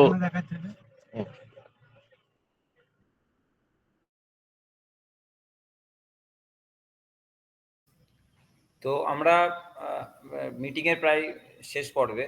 আমি আবারও একবার নোডাল অফিসার যারা আছেন গ্রাম পঞ্চায়েতে এবং ডিইও আছেন এবং পঞ্চায়েত সমিতি লেভেলে যারা নোডাল এবং ডিইও আছেন, ফলে আমি প্রথমে পঞ্চায়েত সমিতির নোডালদেরকে রিকোয়েস্ট করব যে জিপির যারা ডিইও আছে তাদের ক্রেডেনশিয়াল তৈরি করে দেওয়ার জন্য, এবং জিপির যারা নোডাল এবং ডিইও আছেন তাদের রিকোয়েস্ট করব যে আপনারা এই এন্ট্রির কাজটাকে এগিয়ে নিয়ে যান। লাস্ট ডেট কিন্তু 28 নভেম্বর, এইটা মাথায় রাখবেন। কোনোভাবেই কিন্তু 28 ছাড়া আমাদেরকে বাড়তি কোনো ডেট দেবে না কমিশন, কারণ এটা কমিশনের ম্যান্ডেট আছে, সেইভাবেই ডিপার্টমেন্ট কিন্তু এটা নামাচ্ছে। ফলে এটা কমিশনের রেসপেক্টে কাজ হচ্ছে, ফলে আপনারা এই ডেডলাইনটা একটু মাথায় রাখবেন এবং ডেটা যেটা দিচ্ছেন সেই ডেটাটার যেন রিলায়েবিলিটি থাকে। 19-20 হতে পারে বা 20-21 হতে পারে, কিন্তু 15-20 বা 20-25 যেন না হয় সেটা খেয়াল রাখবেন। এবং ডেটা কিন্তু বিগত 5 বছরের চাওয়া হয়েছে, 20-21 থেকে 24-25 পর্যন্ত। ডেটার সোর্স বা ডেটার ভাষা যা চাওয়া হয়েছে সেটা পোর্টালে কিন্তু খুব স্পেসিফিক বলে দেওয়া হয়েছে। ভালো করে ডেটা সোর্সটা পড়ে নিতে হবে, আমাদেরকে একটু গো থ্রু করতে হবে, তাহলে কি ডেটা চাওয়া হচ্ছে আমাদের কাছে পুরো ব্যাপারটা ক্লিয়ার হয়ে যাবে। এইটাই আমাদের শেষে বলার ছিল। আর দিবেশ দা, একটা কথা আছে। হ্যাঁ বলুন। বলছি যে ট্যাক্স কালেকশনের ক্ষেত্রে ডিমান্ড যেটা, সেটা কি এরিয়ার ধরে হবে না শুধু কারেন্ট ইয়ারের ডিমান্ড হবে? না, ডিমান্ড এটা ফিনান্সিয়াল ইয়ার ধরে বলা হয়েছে, তো সেই ফিনান্সিয়ালের রেসপেক্টে কত ডিমান্ড ছিল, তার কত কালেকশন ছিল। এটা কি এরিয়ার ধরে? হ্যাঁ অবশ্যই এরিয়া যুক্ত হতে হতে যাবে, ঠিক আছে তো, কারণ ডিমান্ড তো সেইভাবেই হয়। আচ্ছা, আর একটা বিষয় বলি, যারা পঞ্চায়েত সমিতির নোডাল আছেন আপনাদের কাছে আমরা জিপির নোডালদের ক্রেডেনশিয়াল এবং আপনার যে নোডাল হিসেবে যে ক্রেডেনশিয়াল সেটা আমরা শেয়ার করব, আজকেই শেয়ার করে দেব। আপনারা সেই অনুযায়ী এবারে জিপির ডিইও ক্রেডেনশিয়ালগুলো ক্রিয়েট করে দিন। আমি বেসিক্যালি যেমন নওদা হরিহরপাড়া দেখি, ফলে নওদা হরিহরপাড়ার ডিইও হিসেবে যারা নমিনেট করেছিলেন আমার কাছে নাম পাঠিয়েছিলেন, আমি সেইগুলো হরিহরপাড়ার যিনি নোডাল আছেন তার কাছে ফরওয়ার্ড করব থ্রু হোয়াটসঅ্যাপ, এবং যিনি নওদার আছেন নোডাল ব্লকের তার কাছে আমি ডিইওর নাম ফোন নাম্বার ফরওয়ার্ড করব। তো আপনারা সেই নাম ধরে, সেই জিপি ধরে, if any clarification without any hesitation please contact to me and as well as Gram panchayat.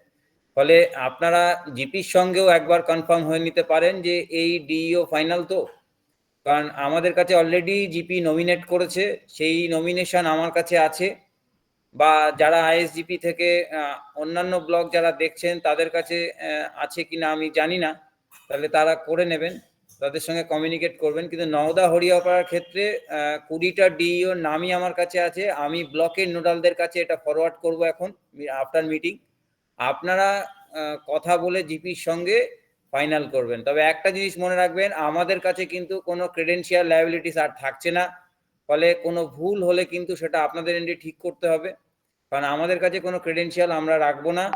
প্রত্যেকের ক্রেডেনশিয়াল প্রত্যেকের কাছেই সেটা রাখতে হবে, তার কনফিডেন্সিয়ালিটি রাখতে হবে, কারণ এটা একটা কমিশন রিপোর্ট। ফলে এইটা নিয়ে যেন অন্যেরা প্র্যাকটিস কিছু না করে সেটাও মাথায় রাখতে হবে।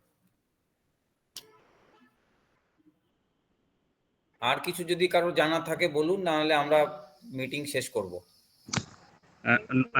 নুরুল সাহেব আপনি আছেন? না, বলুন বলুন, আমাকে বলুন, আমি নূরকে কনভে করব। নুরুল সাহেব আছেন?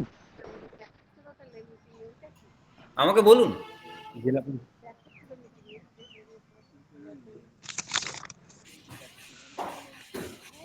উনি একবার বলেছিলেন যে ম্যাটারটা নিয়ে একবার ব্লকে হয়তো একবার আসবেন বা যোগাযোগ করবেন, যদি আসতে পারেন সেজন্য আমি একবার কাইন্ডলি ওনাকে একটু ইনফরমেশন দেওয়ার জন্য আমি বলছি।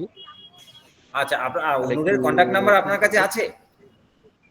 কন্ট্যাক্ট নাম্বারটা আমার কাছে হয়তো ছিল, এখন আছে কিনা বলতে পারছি না, একটু আচ্ছা, থাকলে ওনাকে আমি দিয়ে একটা দিতাম। জিনিস আপনারা একটু লিখে রাখুন। যদি কোনো ব্লকের নোডাল অফিসার তারা কোনো ক্রেডেনশিয়াল তৈরি করার সময় যদি কোনো টেকনিক্যাল মানে প্রবলেমের মধ্যে পড়েন, তাহলে আপনারা আমাদের যারা আইটি পার্সন আছেন তাদের সঙ্গে কমিউনিকেট করবেন। আপনারা একটু ফোন নাম্বারগুলো লিখে নিন, আমি আপনাদেরকে বলে দিচ্ছি, তাহলে আপনাদের সুবিধা হবে। হ্যাঁ হ্যাঁ, কাইন্ডলি। বেশ, আমি নূরের নাম্বার দিচ্ছি। প্রথমে নূর হরিহরপাড়া এবং নওদা দেখে, ফলে নওদার যারা নোডাল আছেন প্রত্যেকে নূরের নাম্বারটা লিখে নিন, বা অন্য ব্লক যেটা নূর দেখে তার নূরের নাম্বারটা আপনারা একটু লিখে নিন। বলুন। এক সেকেন্ড।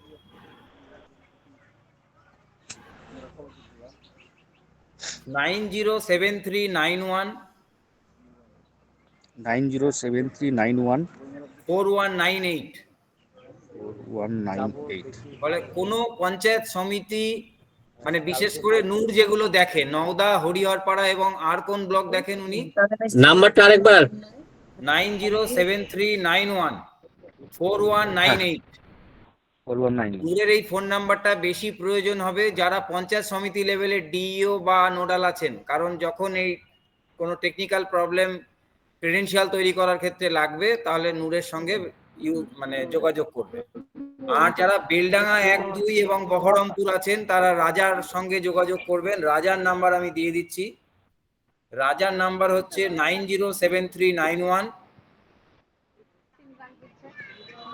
4197।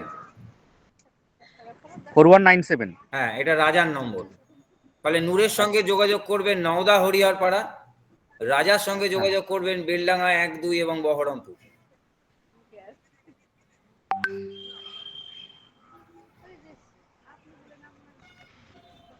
আর কিছু আপনাদের? তাহলে আবারও আমরা একবার সকলকে থ্যাঙ্কস জানাই। Mind it, last date for data entry 28 November 2025। Thank you.